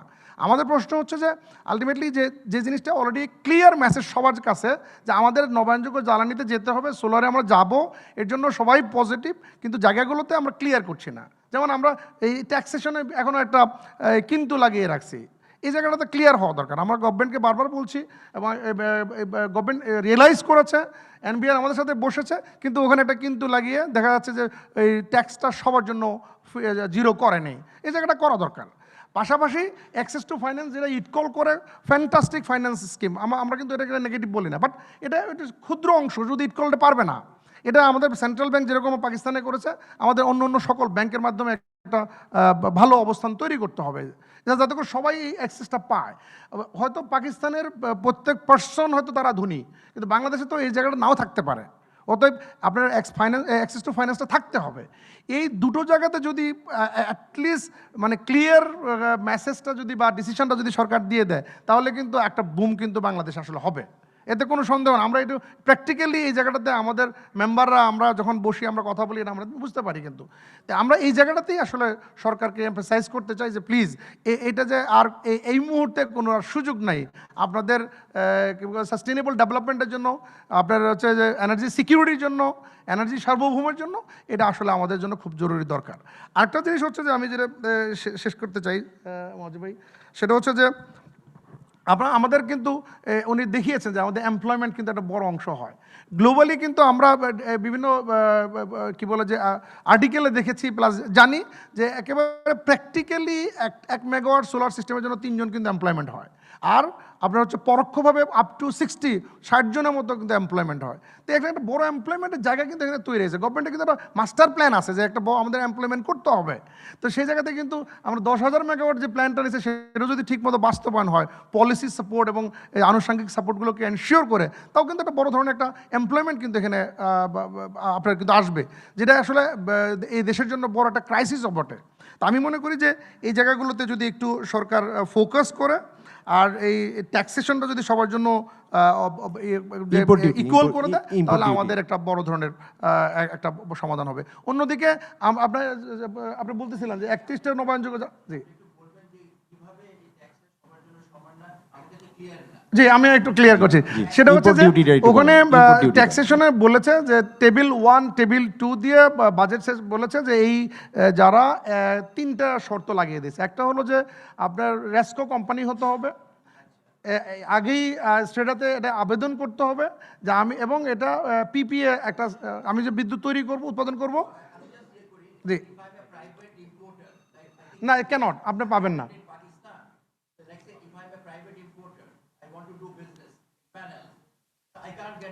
আপনি সেই সুযোগটা পাবেন না। Everyone they can get it, exactly, এটা বিগ কোশ্চেন। এটা এই জায়গাটা ইলেকট্রিসিটি প্রডিউসার, এক্স্যাক্টলি স্যার, আমরা এটি পারফেক্ট। এই জায়গা থেকে আমাদেরকে সরে আসতে হবে, এটা ওপেন সবার জন্য সমানটা আমরা চাচ্ছি আর কি। এই ছিল আসলে আমাদের কথা। আরেকটা হলো যে লাস্ট পয়েন্ট, সরি জি, আরেকটা হচ্ছে যে পলিসিগুলো কিন্তু এখনো পর্যন্ত পরিষ্কার না। যেমন আমরা কিন্তু এমপিপি করছি, এখনো পর্যন্ত এসএলএ কনফার্ম করা হয় না, এটা শেষ করা হচ্ছে না। তারপরে পিপিপিতে খুবই ন্যারো চ্যানেলে কিন্তু আগাচ্ছি আমরা। তো আলটিমেটলি আইপিপির ক্ষেত্রে কিন্তু এখন কিন্তু এই মুহূর্তে কোনো আইনই নাই, মানে আমরা আইপিপি আদৌ করতে পারবো কিনা, যেটা আছে পিডিপি যেটা করতেছে পেমেন্ট গ্যারান্টি নাই। এখানে কিন্তু বিনিয়োগকারীরা আসছে না, ফরেন বিনিয়োগকারী। আগে 31টা ক্যান্সেল করা হয়েছে, এই বিনিয়োগকারীরা বিমুখ হয়ে গেছে। এই বিমুখ যদি কন্টিনিউ থাকে, ওনারা তখন আসতে যাচ্ছেন না আবার। তো আর এই জন্য কনফিডেন্টটা দিতে হবে। এই জায়গাটাতে আমার মনে হয় যে সরকারকে একটু ক্লিয়ার মেসেজ থাকা দরকার। আর লাস্টলি আমি যেটা বলবো যে আমাদের যে এই মুহূর্তে যে একটা ট্রেন্ড চালু হয়েছে, সবাই আশাবাদী হয়েছে, জনগণের মধ্যে আস্থা ফিরে পেয়েছে। এই ট্রাস্টটা ধরে রাখার জন্য আমার মনে হয় যে এই দ্রুত সরকারের সিদ্ধান্তটা আমরা বাস্তবায়ন চাই। ধন্যবাদ সবাইকে। আসসালামু আলাইকুম। আপনাকে একটা সাপ্লিমেন্টারি প্রশ্ন, যে পাকিস্তানের কোন এক্সাম্পলটা আমরা নিতে পারি? পাকিস্তানের ফুল কেস শুনলাম আমরা, তার মধ্যে কোনটা আমাদের জন্য সবচেয়ে কাজে দিতে পারে? প্রথম যেটা নিতে পারি, সবার আগে ওনারা কিন্তু প্রথমে যে কাজটা করেছে যে একটা শর্ট এন্ড টাইমের জন্য কিন্তু 0 ট্যাক্স করেছে, এটা সবার আগে দরকার। তাহলে প্রাইস ব্যালেন্সটা হবে, এটা আমরা সহজেই কিন্তু অ্যাফোর্ডেবল হতে পারবো এবং জনগণ কিন্তু উদ্বুদ্ধ হবে, এটা কাইন্ড অফ ইনসেন্টিভ হবে। এটা একটা। আপনাকে ধন্যবাদ। আপনাকে ধন্যবাদ। আমার মনে হয় যে আমরা এই পর্যায়ে ওপেন ডিসকাশনে চলে যাই। আমাদের সঙ্গে doctor Ashraful Alam, joint secretary, member, renewable energy, SREDA রয়েছেন। আমরা তাকে সমাপনী বক্তা হিসেবে নিয়ে আসব। এই পর্যায়ে আমি ফ্লোর উন্মুক্ত করছি। আপনারা যারা কথা বলতে চান একটু পরিচয় দেবেন, হাত তুলবে, পরিচয় দিয়ে কথা বলবেন। আপনাদের আমরা এখন উন্মুক্ত ফ্লোরে যাচ্ছি। জি, আসছি। ধন্যবাদ মোয়াজ্জেম ভাই। আমি Zahidul Alam, senior vice president BSREA. So আমার একটা মানে সম্পূরক মানে উত্তরটাই দিতে চাচ্ছি। ওই আমাদের আরেকজন ওই আমাদের একজন পার্টিসিপেন্ট অলরেডি কোশ্চেন করেছেন যে আমাদের আসলে এই যে বর্তমান যে অবস্থাটা, সেখানে আমরা আসলে কতটুকু ট্যাক্স বা ইম্পোর্ট ডিউটি বেনিফিটটা পাচ্ছি। সো ইম্পোর্ট ডিউটিতে যেটা হচ্ছে যে আমরা যারা সোলারের জন্য যে ইম্পোর্ট করে নিয়ে আসি, সোলারের অন্যান্য আনুষঙ্গিক যেগুলো ইকুইপমেন্টস আছে, সোলার প্যানেল, তারপর আপনার ব্যাটারি, ইনভার্টার, এভরিথিং, সেগুলো আগের মতোই রয়ে গিয়েছে। তো রয়ে যাওয়াতে যেটা হচ্ছে এখন আমরা যেই বর্তমানে যে ট্যাক্সের যে এসআরওতে যেভাবে আসছে, সেটাতে শুধুমাত্র রেসকো যারা মানে রিনিউয়েবল এনার্জি সার্ভিস কোম্পানি, সেই কোম্পানিগুলোকে একটা বেনিফিট দেওয়া হচ্ছে। কিন্তু আমরা যখন প্রান্তিক পর্যায়ে মাঝারি বা যারা ক্ষুদ্র উদ্যোক্তারা আছে এবং গ্রামের অন্যান্য যারা আমাদের থেকে সোলার প্যানেল নেয়, তাদের কিন্তু আমরা বেনিফিটটা দিতে পারছি না। কারণ হচ্ছে যে আগের মতোই ইম্পোর্ট ডিউটিটা রয়ে গেছে। সো আমার অনুরোধ থাকবে এই ফোরামের মাধ্যমে, আমরা চেয়েছিলাম যে প্রান্তিক পর্যায়ে যত সমস্ত গ্রাহকগুলো বেনিফিটগুলো পায়, সেই বেনিফিটটা পেলে আমি একটু ঘড়ির সাথে একটু যোগ করব যে ওনাদের মনে হয় 2 বছরের মধ্যে পেব্যাক পিরিয়ড চলে আসে বললো। তো আমাদের এখন 3-3.5 বছরের মধ্যে পেব্যাক পিরিয়ড। যদি সেই ডিউটিটা কমে যায় তখন কিন্তু 2 বছরের মধ্যেই payback period will be in our case as well, like in Pakistan. So আমার অনুরোধ থাকবে যে এটাকে, এখনও সময় আছে, এই মাসের মধ্যে শুনেছি আমরা ফাইনাল হবে, যে এটাকে যদি কোনোভাবে একদম জিরো ইম্পোর্ট ডিউটি করা যায়, স্পেশালি যারা আমরা কমার্শিয়াল যাদের আইআরসি আর কি, যারা কমার্শিয়াল আইআরসি হোল্ডার, তারাই এই বেনিফিটটা থেকে বঞ্চিত হয়েছে এবং এই জন্য সমস্ত মাঝারি এবং ক্ষুদ্র উদ্যোক্তারাও আমাদের মাধ্যমে বঞ্চিত হচ্ছে আর কি। সো এখানে একটু মানে কাজ করার সুযোগ আছে। আমি এটাকে একটু মানে আমি আকুল আবেদন জানাচ্ছি, এটাকে যদি একটু দেখা হয়। জি জি, ধন্যবাদ আপনাকে। মানে এটা জেনে ভালো লাগলো যে যদি ডিউটি স্ট্রাকচার যদি এটা যে কমিয়ে আনা হয়, জিরোতে নিয়ে আসা হয়, তাহলে পে ব্যাক পিরিয়ড আরও কমে আসবে। সেটা আমাদের জন্য খুবই গুরুত্বপূর্ণ একটা ইনফরমেশন। আমার মনে হয় যে সরকারের দিক থেকেও এটা যেন নজরে নেয় যে এই ডিউটিগুলো কমালে আমরা যদি পে ব্যাক কমে আসে, ব্যাংকগুলো ফাইন্যান্সিংয়ের জন্য তারা তখন আরও বেশি আগ্রহী হবে, এটা আমরা মনে করছি। আসছি আপনার কাছে। জি ভাই, আসছি আপনার কাছে। জি, আসসালামু আলাইকুম। আমি engineer Ruhul Amin, vice president Bangladesh sustainable and renewable energy association, deputy managing director, চিন সোলার বাংলাদেশ কোম্পানি লিমিটেড। আমি শুধু একটা কথা বলতে চাচ্ছি, আপনার এবং ডেভিড ভাইয়ের রিলেটেড যে প্রশ্নটা এসেছিল, আসলে মানে ডেমো ম্যারাডোনা এবং ডেমো মেসি, আমরা যদি ইন্ডিপেন্ডেন্ট গভর্নমেন্টের সময় দেখে থাকি, আমরা কি দেখেছি, 31টা প্রজেক্ট ক্যান্সেল করেছে, ইটস ওকে, তাদের সঙ্গে টেরিফ নেগোসিয়েশন হয়েছিল। এরপরে সিপিডি থেকে বিভিন্ন সেমিনার থেকে কিন্তু বলা হয়েছে যে এখন যেহেতু ইকুইপমেন্টের দাম কমে গেছে, আপনারা কিন্তু রিভিউ করতে পারেন, প্লাস কোথায় কোথায় সমস্যা আছে বের করতে পারেন। লাস্ট দেখা গেল যে সিঙ্গেল বিডারদেরকে, ঠিক আছে আগেরটা আনসলিসিটেড, সিঙ্গেল বিডার আর আনসলিসিটেড ডিফারেন্সটা কি জনগণ তো বুঝে না। আমি তো মনে করি অলমোস্ট সেম। আমি সিঙ্গেল বিডার আমি দিয়েছি, আমি পেয়েছি, তার মানে আমি চ্যানেল করেই দিয়েছি বাংলাদেশের প্রেক্ষাপটে। এখন 1 সেন্ট কমিয়েছে। যখন আগের সরকার এই যে আইপিপি প্রজেক্টগুলো ট্যারিফ নেগোসিয়েশন করেছিল, তখন প্যানেলের দাম ছিল 16 সেন্ট পার ওয়াট পিক। আর যখন ইন্ডিপেন্ডেন্ট গভর্নমেন্টের সময় তখন কিন্তু ছিল 8.25 cent per watt peak. 1 cent, 1.5 cent বা 2 সেন্ট কমানো, যেহেতু ইকুইপমেন্টের দাম কমে গেছে, এটা কিন্তু মেজর ইস্যু না। ইন্ডিপেন্ডেন্ট গভর্নমেন্ট কী করেছে, 8 বার 10 বার চেঞ্জ করার পরে, মানে টেন্ডার টাইম এক্সটেনশন করার পরে, যখন কাউকেই পায় না, সিঙ্গেল বিডারকে দিয়ে বলে গিয়েছে আমি 1 সেন্ট কমিয়েছি, সরকার অনেক লাভ করিয়েছে। কিন্তু আসলে তো তা না। এখানে যেহেতু ইকুইপমেন্টের দাম অলরেডি কমে গিয়েছিল, আরও কমারও সুযোগ ছিল যদি আগের পার্টিগুলির সঙ্গে রিভিউ করতো। আর আগের যারা বিদেশি কোম্পানিগুলো ইনভেস্ট করেছে তারা আবার আসতেছিল না, সেটা তো গভর্নমেন্টকে চিন্তা করা উচিত ছিল। আপনার সাজেশনটা কি? আমার সাজেশন আমি বলতেছি, এখন আগের যে গভর্নমেন্ট সেটা করেছে, ইন্ডিপেন্ডেন্ট গভর্নমেন্ট মেসি এবং ডেমো মেসি, ডেমো ম্যারাডোনা বা রোনাল্ডোকে জনগণকে দেখিয়ে আইওয়াশ করে দিয়ে গিয়েছে। এখন এই সরকারের উচিত আসলেই রিভিউ করে দেখা যে তখন আসলে প্রাইস কী ছিল, কখন কত প্রাইস ছিল ইন্টারন্যাশনাল মার্কেটে, ট্যারিফটা কত হয়েছিল, এখন কি আছে, এখনের প্রেক্ষাপটে যারা ইনভেস্ট করেছে তাদেরটা কি করা উচিত, কোথায় সমস্যা আছে সেটা বের করা উচিত। আর ছোট্ট আরেকটা কথা বলবো যে পাকিস্তানে আমি দেখেছি 73% এসেছে হলো হাউস হোল্ড থেকে। যে কথাটা আমাদের প্রেসিডেন্ট সাহেব, সিনিয়র ভাইস প্রেসিডেন্ট সাহেব বলেছে, আসলে এখানে ট্যাক্সের ক্ষেত্রে যদি জেনারেলি না করে এখানে ইফেক্টটা আসবে না। Thank you. জি, ধন্যবাদ আপনাকে। ওখানে কথা, জি আপনি বলেন। ধন্যবাদ সিপিডিকে। আমি মাহফুজুর রহমান ভূঁইয়া, ডাইরেক্টর বিএসআরইএ, এবং আমাদের কোম্পানির নাম ইউসিসি রিনিউয়েবল এনার্জি। অ্যাকচুয়ালি এটা খুব সময়োপযোগী একটা আলোচনা বাজেটের আগে। আমি জাস্ট বাজেটের আমাদের যে এসআরওটা হয়েছে, রিসেন্ট এসআরওটা হয়েছে, সেটার যে অপ্রিয় সত্য কিছু এবং আমাদের যে ইম্প্যাক্ট যেটা পড়বে সেটা নিয়ে আলোচনা করার চেষ্টা করব, বিকজ অফ সবাই এটা নিয়ে টাচ করেছে। আমাদের যে সিনিয়র ভাইস প্রেসিডেন্ট সাহেব যেটা বললেন, আমাদের যে মাচ পিপল যারা নাকি ডিরেক্টলি ইম্প্যাক্টেড, আমি গতকাল ঢাকার বাইরে ছিলাম, ম্যাক্সিমাম এরিয়াতে 3 ঘন্টা 4 ঘন্টা ইলেকট্রিসিটি নাই, দে আর ইম্প্যাক্টেড।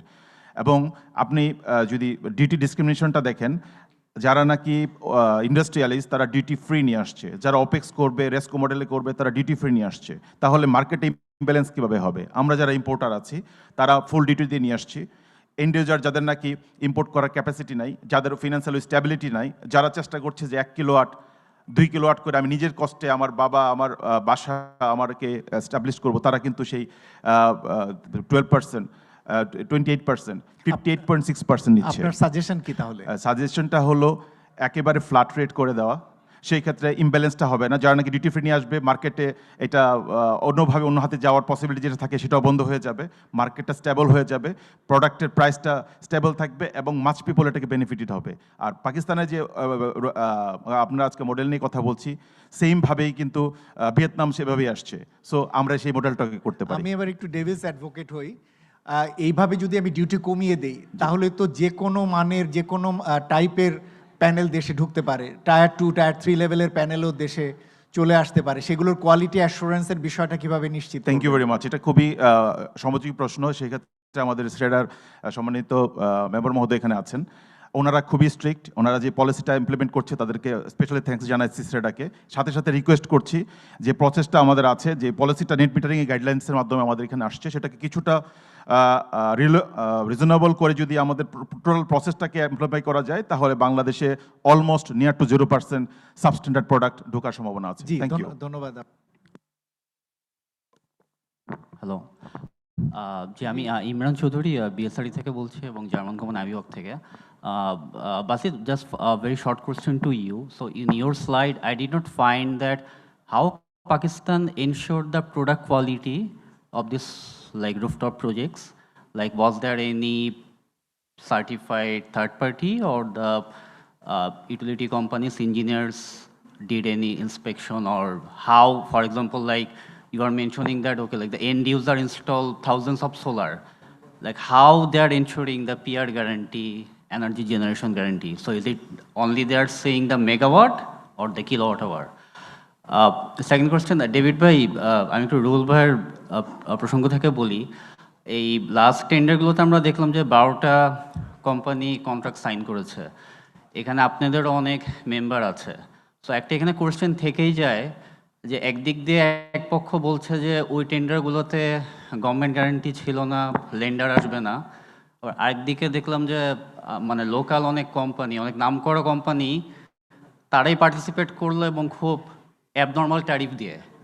তো কোশ্চেন চলেই আসে, তাহলে ওইটা কি শুধু আসলে পার্টিসিপেট করার জন্যই ছিল, মার্কেটটাকে ডিস্ট্রয় করার জন্য, নাকি অ্যাকচুয়ালি তারা প্রজেক্ট ইমপ্লিমেন্ট করবে? Thank you.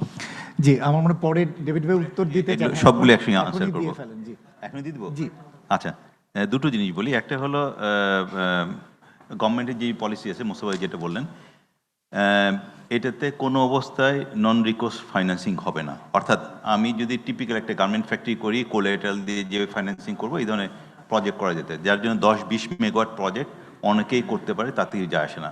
বাট আমি যখন 100 মেগার, 200 মেগা, $100 মিলিয়ন, $200 মিলিয়ন প্রজেক্ট করবো, যেটা নন রিকোর্স ফাইন্যান্সিং বলে, এই নন রিকোর্স ফাইন্যান্সিংয়ের কোনো গ্যারান্টি এখানে নেই, যার জন্য এই ধরনের প্রজেক্ট হবে না আনলেস গভর্নমেন্ট যদি এটাকে না করে। কোশ্চেন আপনার যেটা কোশ্চেন যে আপনাদের আরপিপি অনেকেই করেছিল, টু টেল ইউ ফ্র্যাঙ্কলি, গত গভর্নমেন্টের সময়, ইন্টারিম গভর্নমেন্টের সময় একটা প্রেশার ছিল যে আপনারা পার্টিসিপেট করেন, আপনারা কেন করছেন না? এবং কিছু কিছু কোম্পানি তাদের ল্যান্ড অলরেডি কেনা ছিল, তো যার জন্য ওনারা পার্টিসিপেট করেছেন, বাট ওনারা জানেন যে এই টার্মস কন্ডিশনে আছে, এই টার্মস কন্ডিশন ইমপ্লিমেন্ট হবে না, এবং এই টার্মস কন্ডিশনগুলো এটাকে অবশ্যই চেঞ্জ করতে হবে। So just for your answer, যারাও সাইন করেছে এই যে টার্মস কন্ডিশন আছে, এই টার্মস কন্ডিশনে তারা এটাকে হ্যাভ ভেরি স্ট্রংলি ডাউট এটা ইমপ্লিমেন্ট করতে পারবে। যদি ওই যে বললাম যে 100 মেগাওয়াট, আমি দেখেছি একটা দুটো প্রজেক্ট একটু বড় আছে, বেশিরভাগই ছোটগুলোতে খুব একটা হয়তো প্রবলেম হবে না, বা বড়গুলোতে অবশ্যই প্রবলেম হবে। জি, ধন্যবাদ। এখানে 200 মেগাওয়াটেরও আছে কি নেই, মানে এটা আসলে খুবই কি কোশ্চেন, একটু অ্যাড করি ভাই। আসলে যেমন এটাই কোশ্চেন যে আসলে এই জন্য মার্কেটটা আসলে দুই সাইড হয়ে যাচ্ছে আইপিপি নিয়ে, যে এক পক্ষ আমরা প্রাইভেট সেক্টরে আমরা বলছি যে আমরা টেন্ডারে পার্টিসিপেট করব না, অন্যদিক দিয়ে 1 মাস পরেই দেখছে যে আমরা খুব বড় বড় কোম্পানি, নাম উল্লেখ করছে না, আমি অনেককে চিনি, আপনি অনেককে চিনেন, তারা টেন্ডারে পার্টিসিপেট করেছে, বাট তাহলে আসলে কন্ট্রাক্টে কিভাবে সাইন করে 200 মেগাওয়াটের কন্ট্রাক্ট আপনি কিন্তু জানেন, আমি নাম বলছি না এরকম। জি আমি জানি। ঠিক আছে, thank you. So Basit, back to you. না, এটাই মানে দিস ইজ দ্য রিজন যে অ্যাকচুয়ালি এটা মানে ওই যে বললাম যে ইমপ্লিমেন্ট না হওয়া পর্যন্ত আপনি কিন্তু বলতে পারেন না যে ইমপ্লিমেন্ট হয়ে গেছে। তারা let them sign the PPA at least PPA sign হওয়া দেখি আমরা, মানে আপনি পিপিএ সাইন হওয়ার পরে তারপর বলেন যে আমার তো পিপিও সাইন করে ফেলেছে, তাই না, যে তারা they are going for implementation. Thank you, ঠিক আছে, ডেমো মেসি আর কি। না ঠিক আছে। এজাজ ভাই, আপনি কিছু one question to Basit was the Basit, you like to add? Yeah, on the quality issues, you see, if you go like back before this rush happened, we had the issue of tier 2 and tier 3 grade panels, primarily coming through informal channels. But for the import part of it, back in 23-24, when the cost came down for the panels, it just didn't make sense to rely on the secondary grade panels anymore. So that's where they had an edge in terms of the quality control, the import, the customs. That's where the major quality control check panels happens, and the data that I'm showing, that is all based on tier 1 imported panels from the customs. That does not include essentially, some of the informal channels, how the panels make it to the country, and secondary grade panels. Because cost-wise, recently from the China angle, there's not much parity left. In terms of the deployment, that's actually one place where we had a lot of issue. In fact, there was a time when the returns for just during the solar rush was happening for the first year was just so good that every rice miller, every person, businessman who just like to take up something new was getting into this space. So everyone who did not have any base as a solar installer was just getting into it, and every importer coming in and deploying it, and that led to a place where we did had a lot of issues or systems issues as well. But there was still, the market exploded so much that it never crowded out the existing installation capacity of the workforce. Because, they were serving 2 gigawatts of capacity every year, and now you had 16 gigawatts. So now someone had to come in with a skilled workforce, and that's where the new workforce came in. We essentially don't have many issues, or, it's not like a priority issue for us right now in terms of the size of the installation and the type of installation, because it was adopted by residential sector like all over, right? So it essentially built its own workforce very organically. But when you go into some rural segments, some far-flung areas, that is where currently we do have an issue, and one of the critical things that the Solar Association back home is trying to is skilling the workforce in those particular areas where we don't have proper solar home systems, or the proper presence of the big installers and EPC service providers. So that's how we are trying to come up. And if I may, I have just one observation, because I just want to share another experience in terms of Pakistan, because we have been talking a lot about the role of government and how the government should facilitate. While this solar rush, the whole story that I was telling you about, there was another effort that was happening by the government of Pakistan at that time. And the focus was, and that was trying to put up large-scale utility solar plants. And they started off by putting up an auction process for 700 megawatt of solar power park in sort of central Punjab. when 2023 and 2024, they launched the RFP for that particular power plant 3 times, and every time after revision. And none of the time they got even a single bid. And that was while people were putting up all this solar. Same technology coming in at a distributed level, and the government trying to put up, and not even a single bid. And another thing, we do have a private utility at the south in Karachi area, just one sector, the rest of it is national. That utility also ran its own auctions after a year later. They received a bid of 3 cents for a utility scale solar plant. So the point I'm trying to make is that, sometimes, it's not the technology, it's not the solution, it's more or less like about how you bring it into the system. And, you were talking about recourse financing, because in Pakistan, like, they were backed by sovereign guarantee models, the RFPs, and still there was not bid, coming in from them. And that's because the risk for these crisis-led power sector is just too high that, it requires a lot of guarantees. It requires a very high commercial returns in order to make sure that, get to the project goes through. So sometimes it's, in case of Pakistan at least, it makes sense to, let the private sector take the lead and bid their own project. So, yeah, just something to that. Thank you. Professor Ijaz?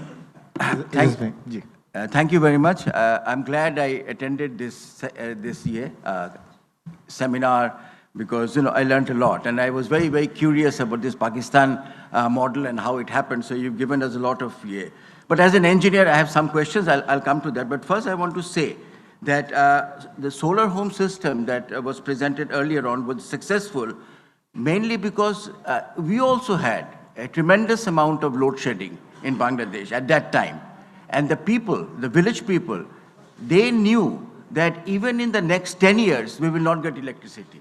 So how did that happen? ITCOL went to the government, asked them, specifically tell us which are the areas in the grid that the grid won't be extended. This is in writing. I mean, you can find it, okay? The government gave guarantee that the grid won't be extended in those areas.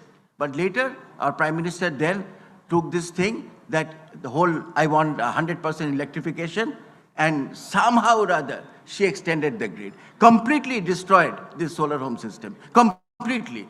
If they were there, we could have built on those. And at that time, the solar panels were only 10 to 15% efficiency. Now they've become 22%. We could have really built on that. And they had batteries even, those solar home system, okay? So it could have been an absolutely fantastic distributed model for Bangladesh, okay? But we destroyed it. So that is the story of our initial year. So we actually moved away from renewable energy because we thought that it won't be there. The other thing is that, and to get to give real benefit to solar systems in Bangladesh to become competitive, you have to increase the price of power. There is no two ways from this. And this lifeline tariff, okay, fine, lifeline tariffs, you can keep the lifeline tariff. But this year, they increased everything but did not touch the lifeline tariff. And I'm telling you, if they keep this continue, in about few years' time, they'll become impoverished. The country will become, and they're boasting that 65% of our consumers are getting benefits of the lifeline, which is actually not true. I know if you do the calculation, it's not 65% don't get it, but they're. So how will you collect money? I mean, you're spending, how will you collect money? I know what you said, that there is a burden on mismanagement of the last government, and that is there. Please, I request CPD, find the tariff, do a calculation, and say, suppose this was run well, all this capacity charge are not there, and we had the right year. What should be the price of year? Every individual in Bangladesh, every consumer should be charged that. And of course, the consumers in the urban areas, luxury consumers, you can charge them more. But that is the thing. We should find out. Right now, the government is collecting 7 to 8 taka per kilowatt hour. And their cost is 13 taka per kilowatt hour in the grid because of all this mismanagement. So now you can understand they're very wary of taking renewable energy because it's there. But you mentioned a figure, 3 cents, right? 3 cents. We are giving 8 cents. 8 cents per kilowatt hour is the price. আপনাদের এখন কত? 8 cents per kilowatt hour. Imagine, we can't get utility here. But I believe that the land is the problem. A lot of people don't, but I believe that here. Can you just tell me, I mean, when you answer, what is the price of battery right now in Bangladesh? If I went and bought a battery, solar battery, you can tell me in kilowatt hour or whatever, or the price it will increase, okay? And now I come to the technical here. I asked AI to tell me about Pakistan. Okay, what is the percentage of renewable in Pakistan? Electric solar. You know how much about what AI told me? 1%. 1%. And then I said, what do you mean? And then he said, no, but you know, this all behind the meter. And then behind the meter, I don't know, it came up with a figure of 50 gigawatt, and that's the figure you also quoted. That's the figure which is going around the world, okay? I don't believe it. I don't believe it. I simply don't believe it, because a grid in Pakistan in daylight hours cannot take 50 gigawatt unless something has happened. People are also using batteries, so they're storing, or there's been a revolution in the country where they have moved, which I believe should be done, all economic activities to the year hours, okay? Or not all, a lot of the year, which is a model for renewable energy penetration. So, I mean, 50, look, and I asked AI, he said that, I told AI, then surely there's a lot of unused in that. In that 50 gigawatt, if there's no batteries, you have about 20 gigawatt of unused electricity at that time. Okay, I'm an engineer, I can sit down and discuss this, because your maximum grid is at the time when your maximum is about how much? 20,000 gigawatt? 20, right. So if you have 20,000 gigawatt at a off, it's not off peak, another peak, let's say, how can you consume more than that? Yeah, sorry, so that's my last question. I don't want to take too long, but I definitely believe that there's a lot of learning, lot of lessons.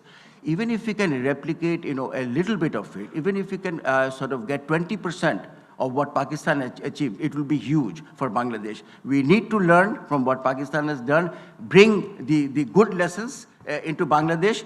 I think that, you know, the time for renewable has come, and we should use it. Thank you very much. Thank you, Professor Rijal. You like to... Thank you, sir. You hit the bullseye. Yeah, just quickly, on the battery prices, I think if a lithium-ion battery pack, I'm talking about lithium because that's the number that I presented. The lithium-ion battery pack, you can get it like 500,000 rupees for 10 kilowatt-hour battery pack currently. And that's plus minus 25% depending upon the type. 10 kilowatt-hour? Yeah, 10 kilowatt-hour. Let me explain another way.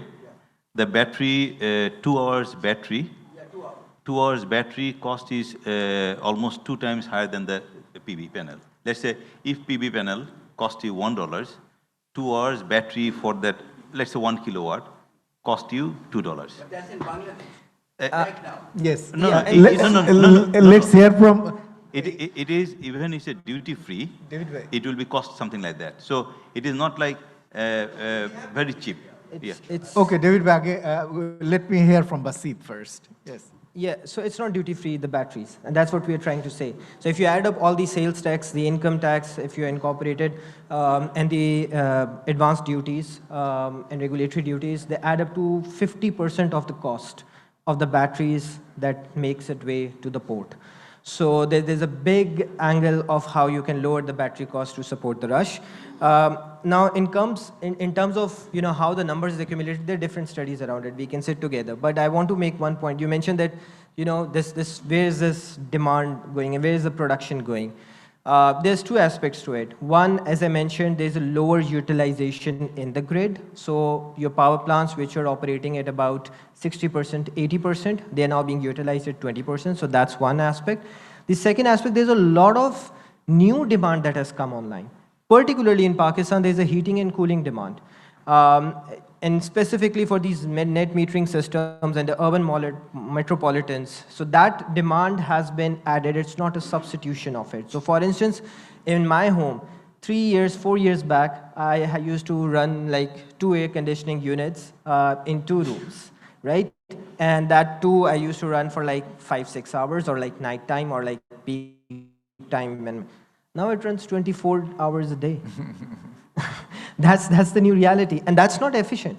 That's what we are trying to say. You have to price it out in terms of the services that you are getting from the grid. But it's going to be two-way flow. You have to price it out from the grid, and then you have to feed it back to the grid. So if I have an extensive I put up extra solar panels, batteries, I should be able to give back to the grid at the right price point in the evening hours. So that's the framework that grid and the policymakers have to develop. And you have to develop that two-way communication. Thank you. I think that also indicates that a low-cost electricity rather create much more new demands. Thank you. Assalamu alaikum. For the wonderful presentation. One, just further clarification on the private financing. So you said that 97% happened with public's money.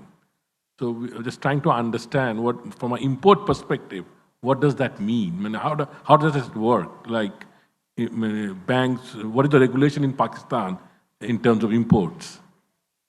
No, so import-wise, some of the major importers, they have LCs, with the right counterparts.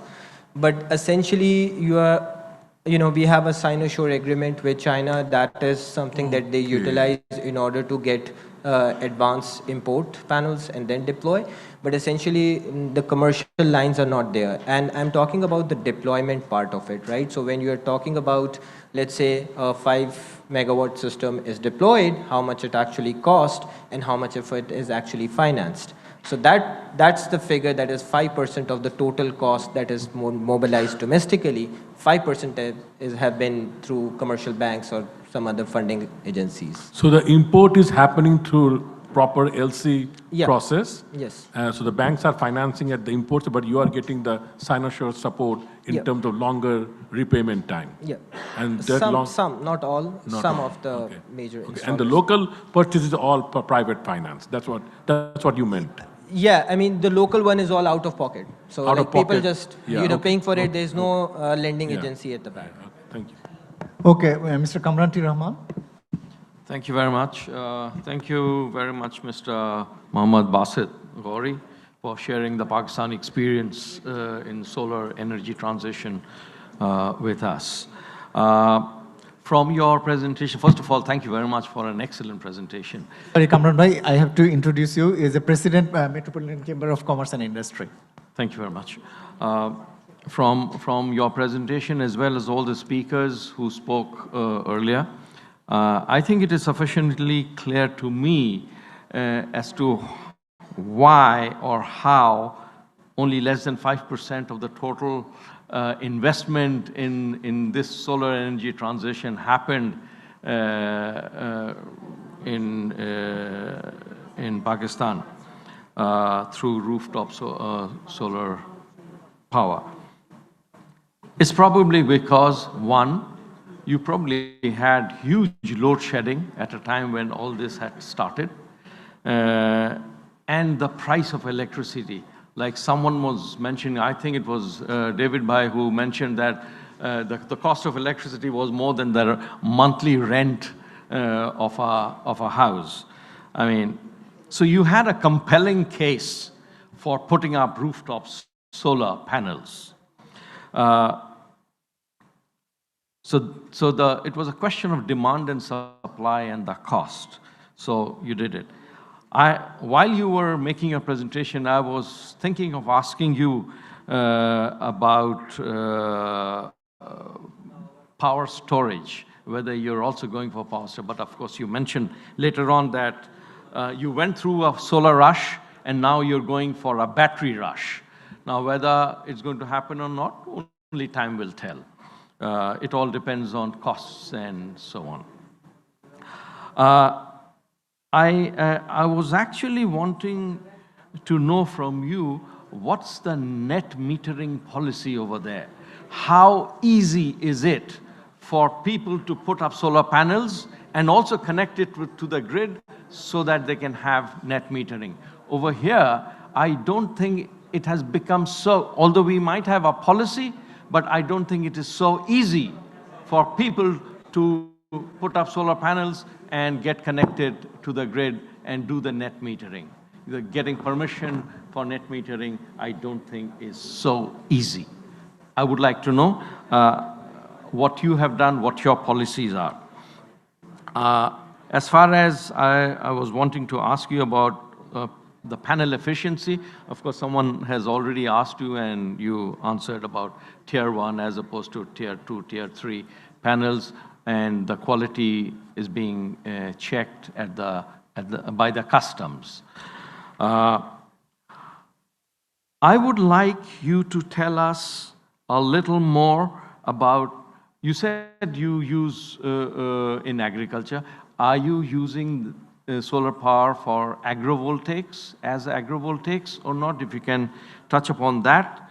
And if you could also tell us a little more about your corporate PPA policies, whether you have a policy for corporate PPA, or is it only through tender in order for solar power plants or utility scale solar power plants to get connected to the national grid. Okay. Now, Professor Ijaz also mentioned very briefly about the scarcity of land, due to which we have not actually been able to expand our solar power generation in Bangladesh. I think it is correct. I think it is correct. And because of that, what the tea industry in Bangladesh has suggested to the government is you allow the tea industry to set up utility scale power plants and get them connected to the national grid. Of course, the price is a huge matter over here. 3 cents, 5 cents is not going to work. We need to have a realistic pricing policy for power generation in the private sector, I mean, utility scale power plants. If the government is not going to allow, if the government is only going to allow pricing through tender, it's going to be difficult. It's going to be difficult. If you have, I don't know whether it's possible or not, there are many experts over here who might be able to talk about it, whether it is possible to have one flat rate for solar power from utility scale solar power plants to be connected to the national grid and thereby expand solar power generation. After all, they have a benchmark. Yeah. They do have a benchmark, 8 cents now. Okay. Here, close to that, you'll get it. Okay. Now, the thing is, we as a nation, we have taken up a policy of generating 20% of our total power generation through renewable sources by 2030 and 30% by 2040. We are now hovering around 3 to 4%, not more than that. We need to go fast. We need to fast track this change. And in order to do that, we need land. And that's why the tea industry is saying we are able to use some of our land, maybe 10% of our land for solar power generation. And not everybody is going to be able to produce 50 megawatts and 100 megawatts. Some may be able to produce 10 megawatts. Some may be able to do 20. Some may be able to do 30 megawatts. Be that as it may, this is where we will be able to fast track, provided the government agrees to change some of our land use policy. Thank you very much. Thank you. I will come to you later. Mr. Alauddin, former chairman SREDA, executive chairman SREDA, would you like to say something? প্রথম কথা হচ্ছে ধন্যবাদ দেওয়াটাই প্রথম বক্তব্য, কারণ আমি পাকিস্তানের এক্সপিরিয়েন্সটা শুনলাম এবং সেটা অবশ্যই অনেক এক্সাইটিং। সাথে সাথে প্রফেসর ইজাজ সহ অনেকে যে প্রশ্নটা উঠেছেন খুবই রিলেভেন্ট, কারণ যখন 50 গিগাওয়াট গ্রিডে যাবে, এই ভিআরই গ্রিডে গেলে গ্রিড ম্যানেজমেন্টের কী অবস্থা হবে সেটা একটা ইয়ে করা দরকার। আর একটা প্রশ্ন ইমরান করেছে, সেটা খুব রিলিভেন্ট মনে হয়েছে আমার কাছে, যে মানে সেখানে ব্যাপক স্টোরেজ লাগবে। অবশ্যই পাকিস্তানের একটা অ্যাডভান্টেজ আছে কি, কোনো দেশের এক্সপিরিয়েন্সটা each and every country is unique. তার জন্য পাকিস্তানের এক্সপিরিয়েন্সটা আমরা শুনলাম, ভালো লাগলো, কিন্তু এটা কাট পেস্ট করে বাংলাদেশে আনা যাবে না। কারণটা কি, পাকিস্তানের একটা ইউনিক অ্যাডভান্টেজ আছে, যেটা গৌরী হয়তো মেনশন করে নাই। ওদের যে সোলার রিসোর্স, আমাদের যেমন ইরেডিয়েন্স যেটা ডেফিনেটলি পাকিস্তান তার চেয়ে অনেক বেশি, সেখানে ওদের একটা অ্যাডেড অ্যাডভান্টেজ আছে সেটা। আর একটা হল পাকিস্তানের বিরাট হাইড্রো পাওয়ার আছে, আমাদের মাত্র 230, তাও আর্লি 60s করা, ঠিক না? সেটা আর একটা আমাদের লিমিটেশন আছে। তো এই লিমিটেশনগুলো আসলে মাথায় রাখতে হবে। আর একটা খুব ইম্পর্টেন্ট প্রশ্ন উনি করেছে যে হাউ টু মানে ইমপ্লিমেন্ট কোয়ালিটি অ্যাসুরেন্স, এটা বড় প্রশ্ন। কারণ আমাদের বাংলাদেশে যখন ইনিশিয়ালি সোলার প্যানেলটা আসে তখন কিন্তু কোয়ালিটি নিয়ে সাংঘাতিক সমস্যা হয়েছিল, তখন আমাদের ল্যাবও ছিল না। তখন পাকিস্তান এটা কীভাবে এই কোয়ালিটি অ্যাসুরেন্সটা এনশিওর করেছে, হয়তো হতে পারে যে কান্ট্রি অফ অরিজিন থেকে যদি সার্টিফিকেট দেয় সেটা যদি আমরা অ্যাকসেপ্ট করি তাহলে তো খুব দ্রুত হতে পারে। আর অথবা সেডার এই দায়িত্ব বা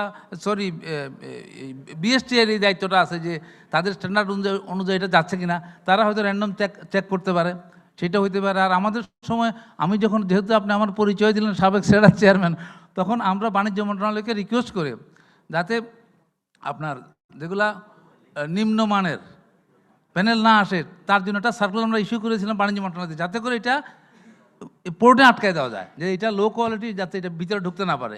এটা আমি আমার সময় করে এসেছিলাম। তো এরকম আরও ভাবা যেতে পারে কোয়ালিটি অ্যাসুরেন্সটা কীভাবে হবে।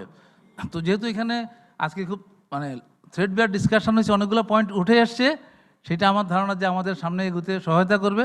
আর আমাদের যেটা জায়গার সমস্যা তো আছেই, যেমন 10,000 মেগাওয়াটের একটা আমাদের ঘোষণা দিছে, এই বাজেটে আমাদের ভালো লাগছে যে গভর্নমেন্ট তাদের এই আপনার সংকল্পটা রিইটারেট করেছে যে আবারও তারা করবে এইটা, ঠিক না?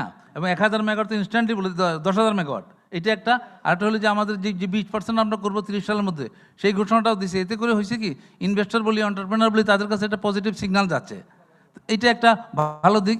আর এইবার বাজেটে আমার সবচেয়ে ভালো লেগেছে, যত বাজেট দেখেছি প্রথমবারের মতো আমার কাছে রিনিউয়েবল বা সোলার এনার্জি বান্ধব এটা মনে হয়েছে। যদিও আমাদের বিএসআর প্রেসিডেন্ট মহোদয় কিছু ডিসক্রিপেন্সি বলছে, এখানে আরেকটা সমস্যা যেটা হয় যে বাজেট বুক যেটা আমরা দেখি যে এটা খুবই সুন্দর সুন্দর লাগে, এটার পরে যে এসআরওটা বাইরে হয় ওখানে গিয়ে হলো ঝামেলা।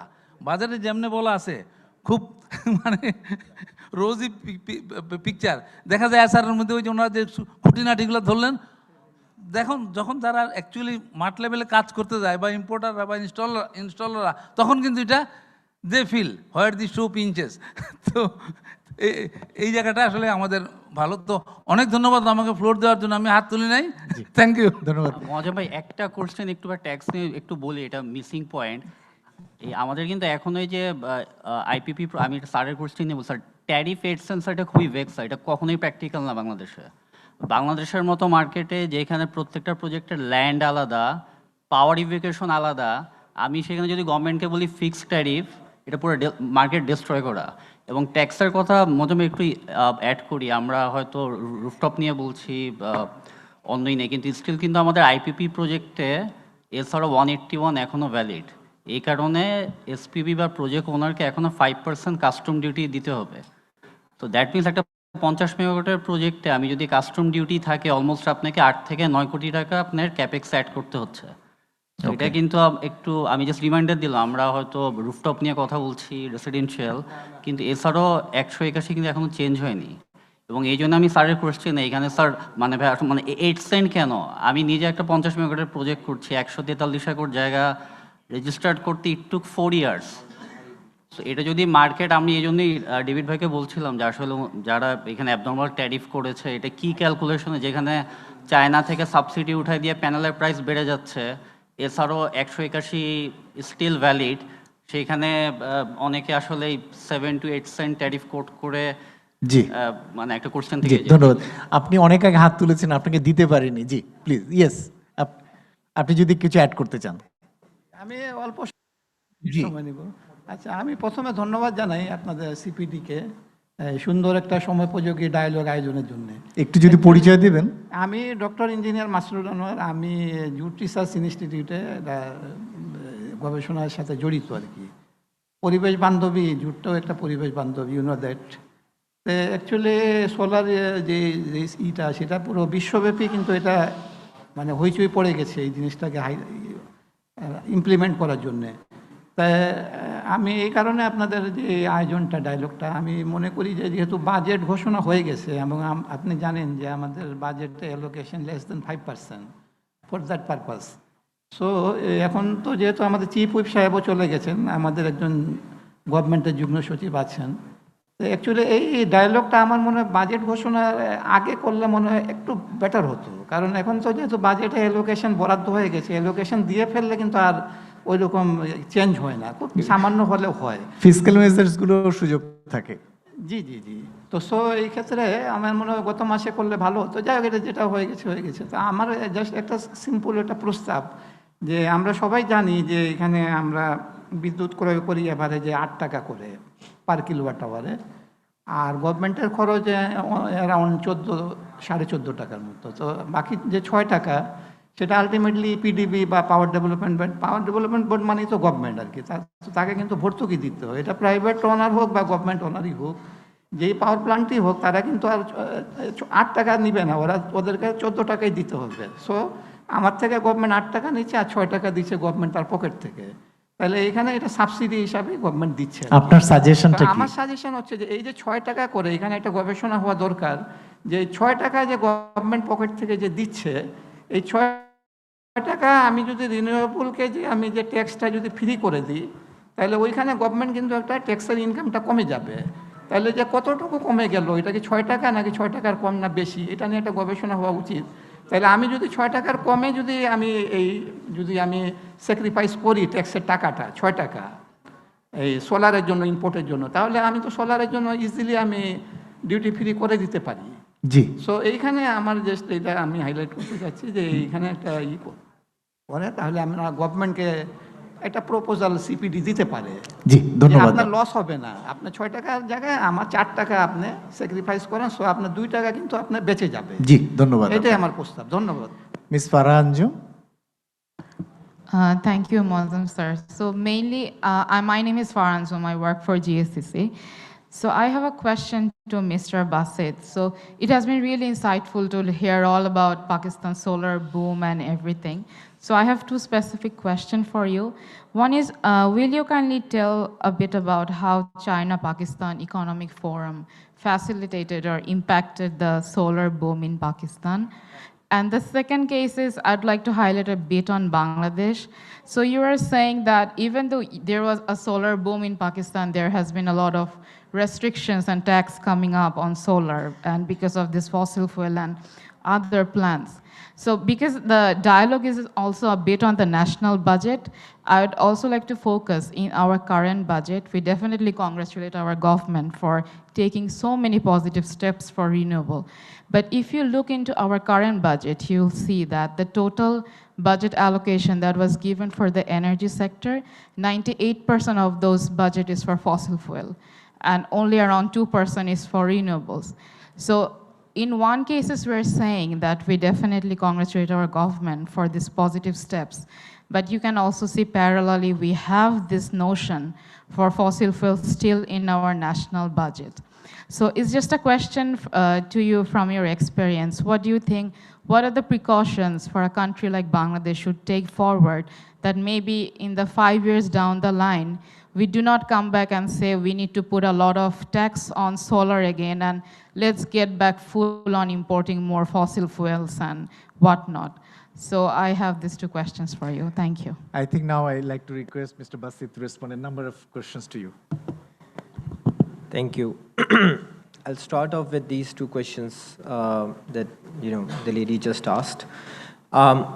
So coming from the budget part, I don't think I have much deeper understanding how the Bangladesh budget works, but I can share a little bit from Pakistan's experience that even though this has all have been happening, the budget part still is heavily, go towards fossil fuel subsidies as well. And within that, partly in form of capacity payments that are accrued way beyond it. So we have about 45% of budget allocation just in the power sector, the total budget, just in the power sector to, pay for all this crisis that have been, left over by the previous system based on heavily on fossil fuels. The way it's a long journey how you do away with it. But I think you have to understand two things. Firstly, you have to double down on solar and storage because there's next new game. But more importantly, what are you going to do with the existing assets? So one of the things in Pakistan, what we are doing is we are having conversations about retiring some of these assets early. And that conversation has taken, new light in light of, the recent development after US and Iran war, because these assets have become somewhat stranded, not just for Pakistan, but also for the sponsors, for the lenders themselves, because, that's not what these plants were ever built for. So that's a conversation we are having, not much of a headway that we have got, but we are hopeful in getting that in recent time. Your second question on the China relations, it's actually pretty interesting. The one angle that I would like to also share a little bit is, in Pakistan, it's another unique story because it's not just from the China angle. It's not just that we, took benefit of all the panels coming in from the, neighborhood, the low-cost panels coming in, but the same Chinese manufactured panels are actually crowding out the Chinese-financed coal-fired power fleet. So it's a country where you have like Chinese finance sort of competing with Chinese trade, if I can say so. So it's a really interesting and unique story in that sense. But nevertheless, I think in terms of the relation, both the countries have very strategic bilateral relationships. So any such development, any such asks that happen, whether retiring these assets early or whether supporting, let's say, this new energy ecosystem, usually happens in a mutually beneficial environment. And that's, I think, is expected to do so going forward. Coming over to one of the questions that another colleague asked about the grid management. So I think that's a critical issue right now, what we are witnessing. In Pakistan, with so much solar have come in that, the grids and generally the policymakers, they need to step up and build the existing infrastructure because it cannot absorb any more solar that goes into the grid. Now, there's two ways to go about it. One, you build your infrastructure that requires storage, that requires opening the ancillary market, that requires strengthening the grid, changing the time of use to make sure you absorb solar and storage and everything. And the other aspect, unfortunately, which recently the government has taken is trying to resist the ongoing momentum.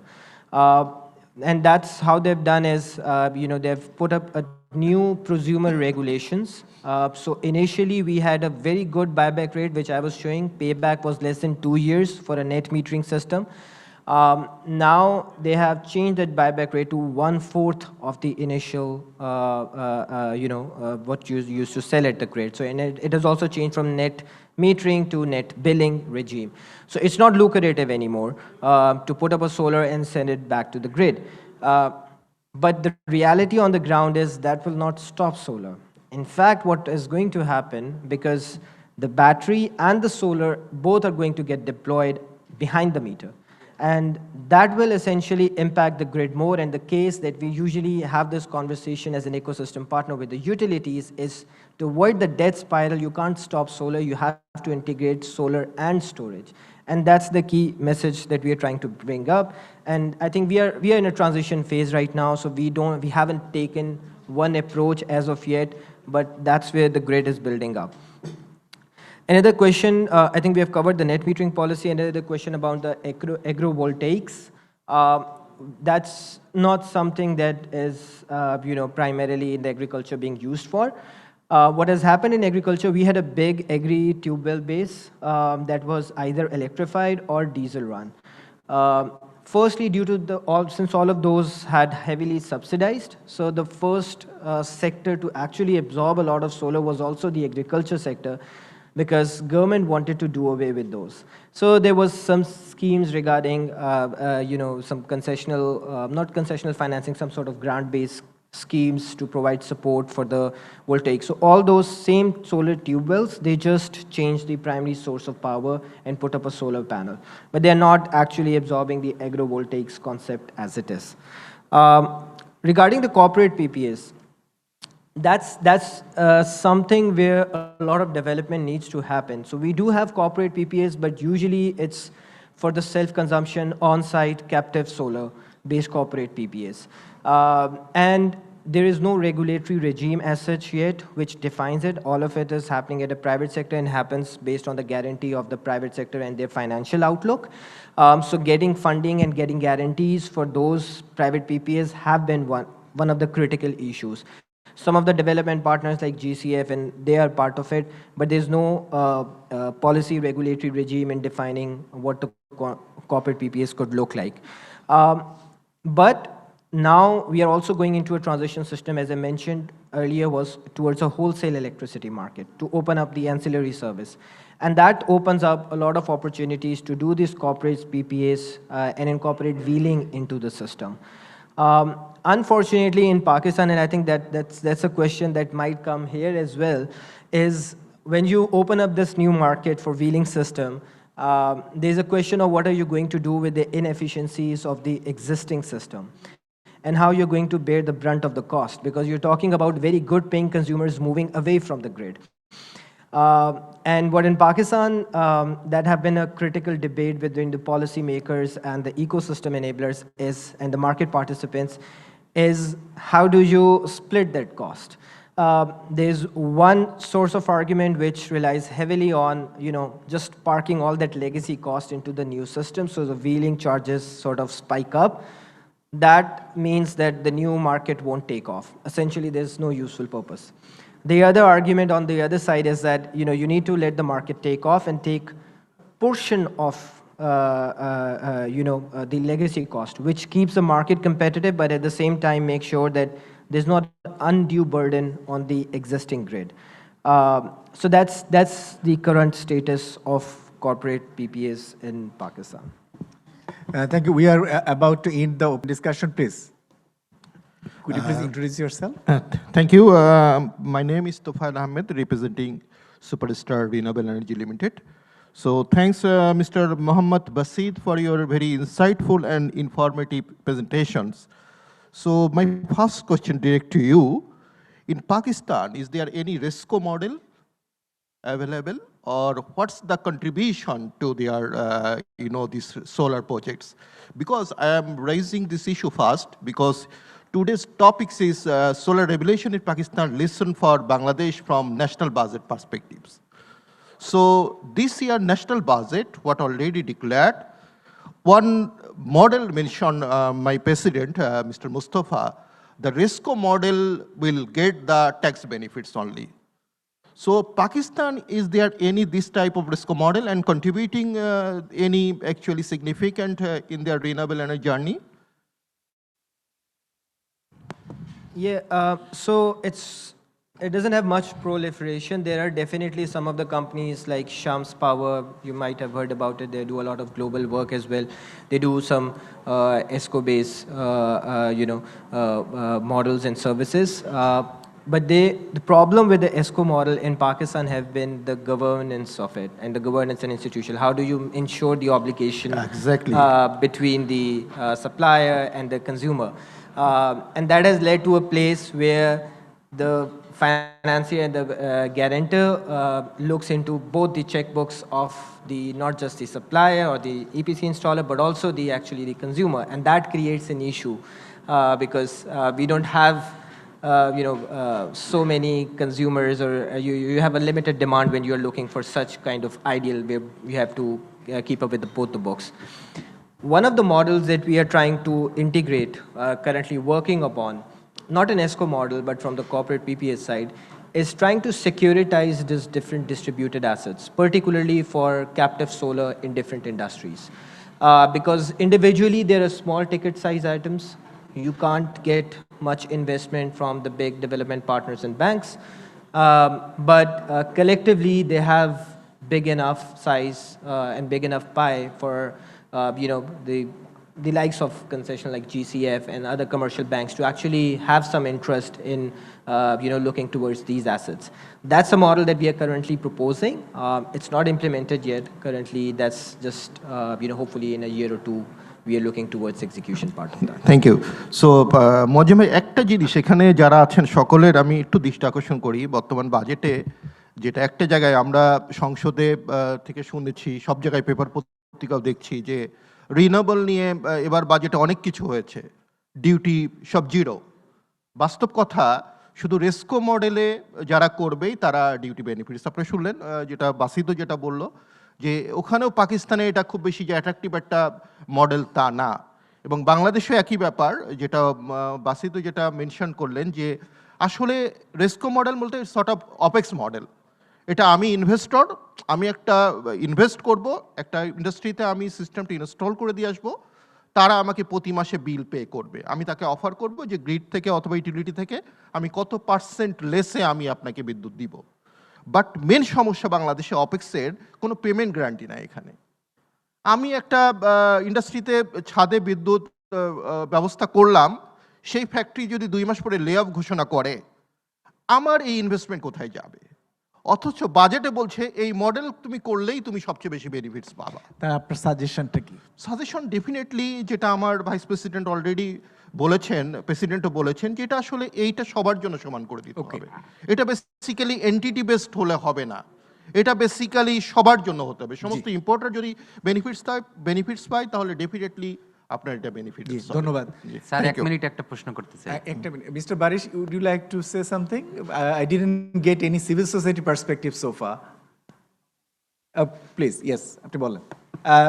With that too we will wrap up the open discussion. Yeah sir, আজকের discussion থেকে আমি যেটা বুঝতে পারলাম এবং আমরা যেটা শিখলাম পাকিস্তান থেকে, যে তারা ডিস্ট্রিবিউটেড মডেলে, মোস্ট অফ দি সাকসেস তাদের ডিস্ট্রিবিউটেড মডেলে। এবং আমাদের এবারের বাজেটে সরকার যেভাবে ঘোষণা করলো 2 মাস যাবত যে আমরা সোলারের জন্য সব কিছু উন্মুক্ত করে দিছি, এবং সাধারণ পাবলিককে এটা সবাই এটা মোটামুটি জেনেছে যে সোলারের প্রোডাক্টের উপরে ট্যাক্স কমে যাচ্ছে। বাট বাজেটের পরে এসআরওর মাধ্যমে আমরা দেখলাম যে সাধারণ পাবলিকের জন্য এটা উন্মুক্ত না হয়ে বরঞ্চ শুধুমাত্র যারা ইলেকট্রিসিটি প্রডিউস করবে।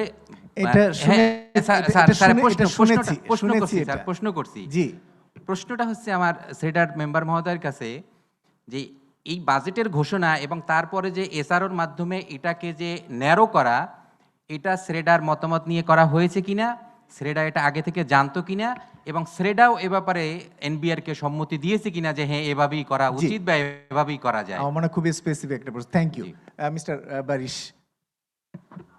থ্যাংক ইউ মজম ভাই, আর such a very interesting discussion চলছে।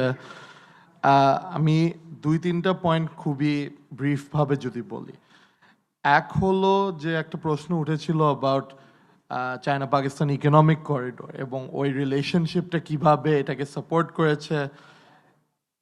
আই থিঙ্ক এইটা আসলে আমাদের চিন্তা করতে হবে। এটা আই থিঙ্ক লাস্ট কয়েক বছরে উইভ সিন সাম ডেভেলপমেন্টস। লংগি একটা অফিস খুলেছে, exploratory etcetera. How do we deepen that relationship? As of course, আমাদের Prime Minister আজকে China পৌঁছেছে, so I'm sure this will be high on the agenda. But I think we need to actually also analyze where are the gaps and how can, and এটা replicate করতে হলে আমাদের relationship with China market access কিভাবে আমরা improve করতে পারি। Second জিনিসটা হলো যে এই ট্যাক্সে একটা ডিসপ্যারিটি বা ডিসক্রিমিনেশনের কথা যদি বলি, ইন্টারিম গভর্নমেন্টের সময় একটা রিনিউয়েবল এনার্জি পলিসি তৈরি করা হয়েছিল, যেটা ভিত্তিতে আই গেস একটা ইমপ্লিমেন্টেশন বা রিয়েলাইজেশন হচ্ছে in the next medium term. ওখানেও কিন্তু এই ডিসপ্যারিটিটা ছিল যে the tax breaks that were proposed, 10 বছরের ট্যাক্স হলিডে বা 15 বছর, আমার ঠিক মনে নেই এখন, এটা মেইনলি দেওয়া হচ্ছিল কর্পোরেশনস, ইন্ডাস্ট্রিজ এটসেট্রা। আমরা তখন পুশ করেছিলাম যে এখানে আসলে ইন্ডিভিজুয়াল হাউসহোল্ডস হোক, ইন্ডিভিজুয়াল প্রডিউসার্স হোক, এদেরকে ইন্টিগ্রেট করতে হবে। পাকিস্তানের মেইন জিনিস যেটা আমার মতে মনে হয় সবচেয়ে ইউনিক হলো যে it has not been a top down revolution, it has been a bottom up revolution, যেখানে due to the market factors at play, due to the high tariffs and things, পাকিস্তানের জনবল নিজেদের বাসায় সোলার প্যানেল লাগানো শুরু করে দিয়েছে। They did not wait for policies, they did not wait for top down plans and schemes, they did it themselves out of necessity.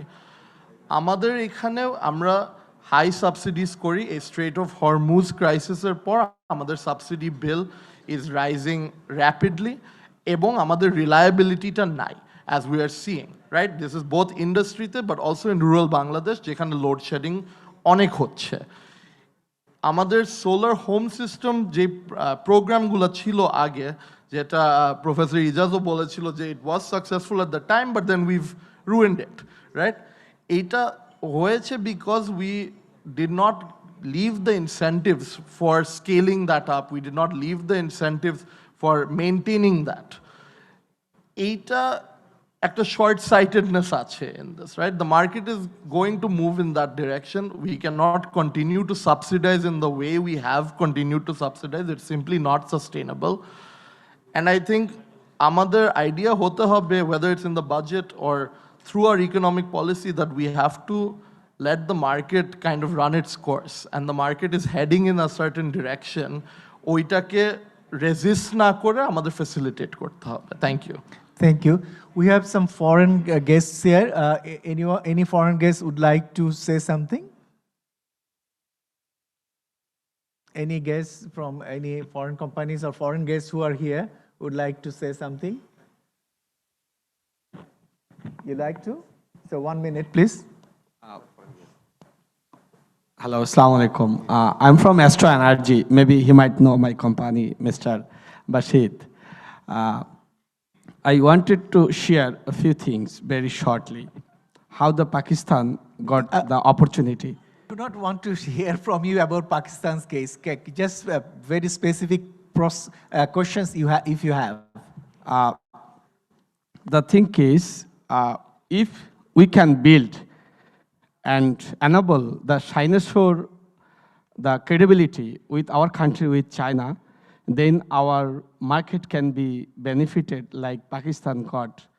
Like as a manufacturer, we can give 180 days, 120 days deferred LC support to our importer very comfortably, who is got Pakistan market, and they can import the products very comfortably.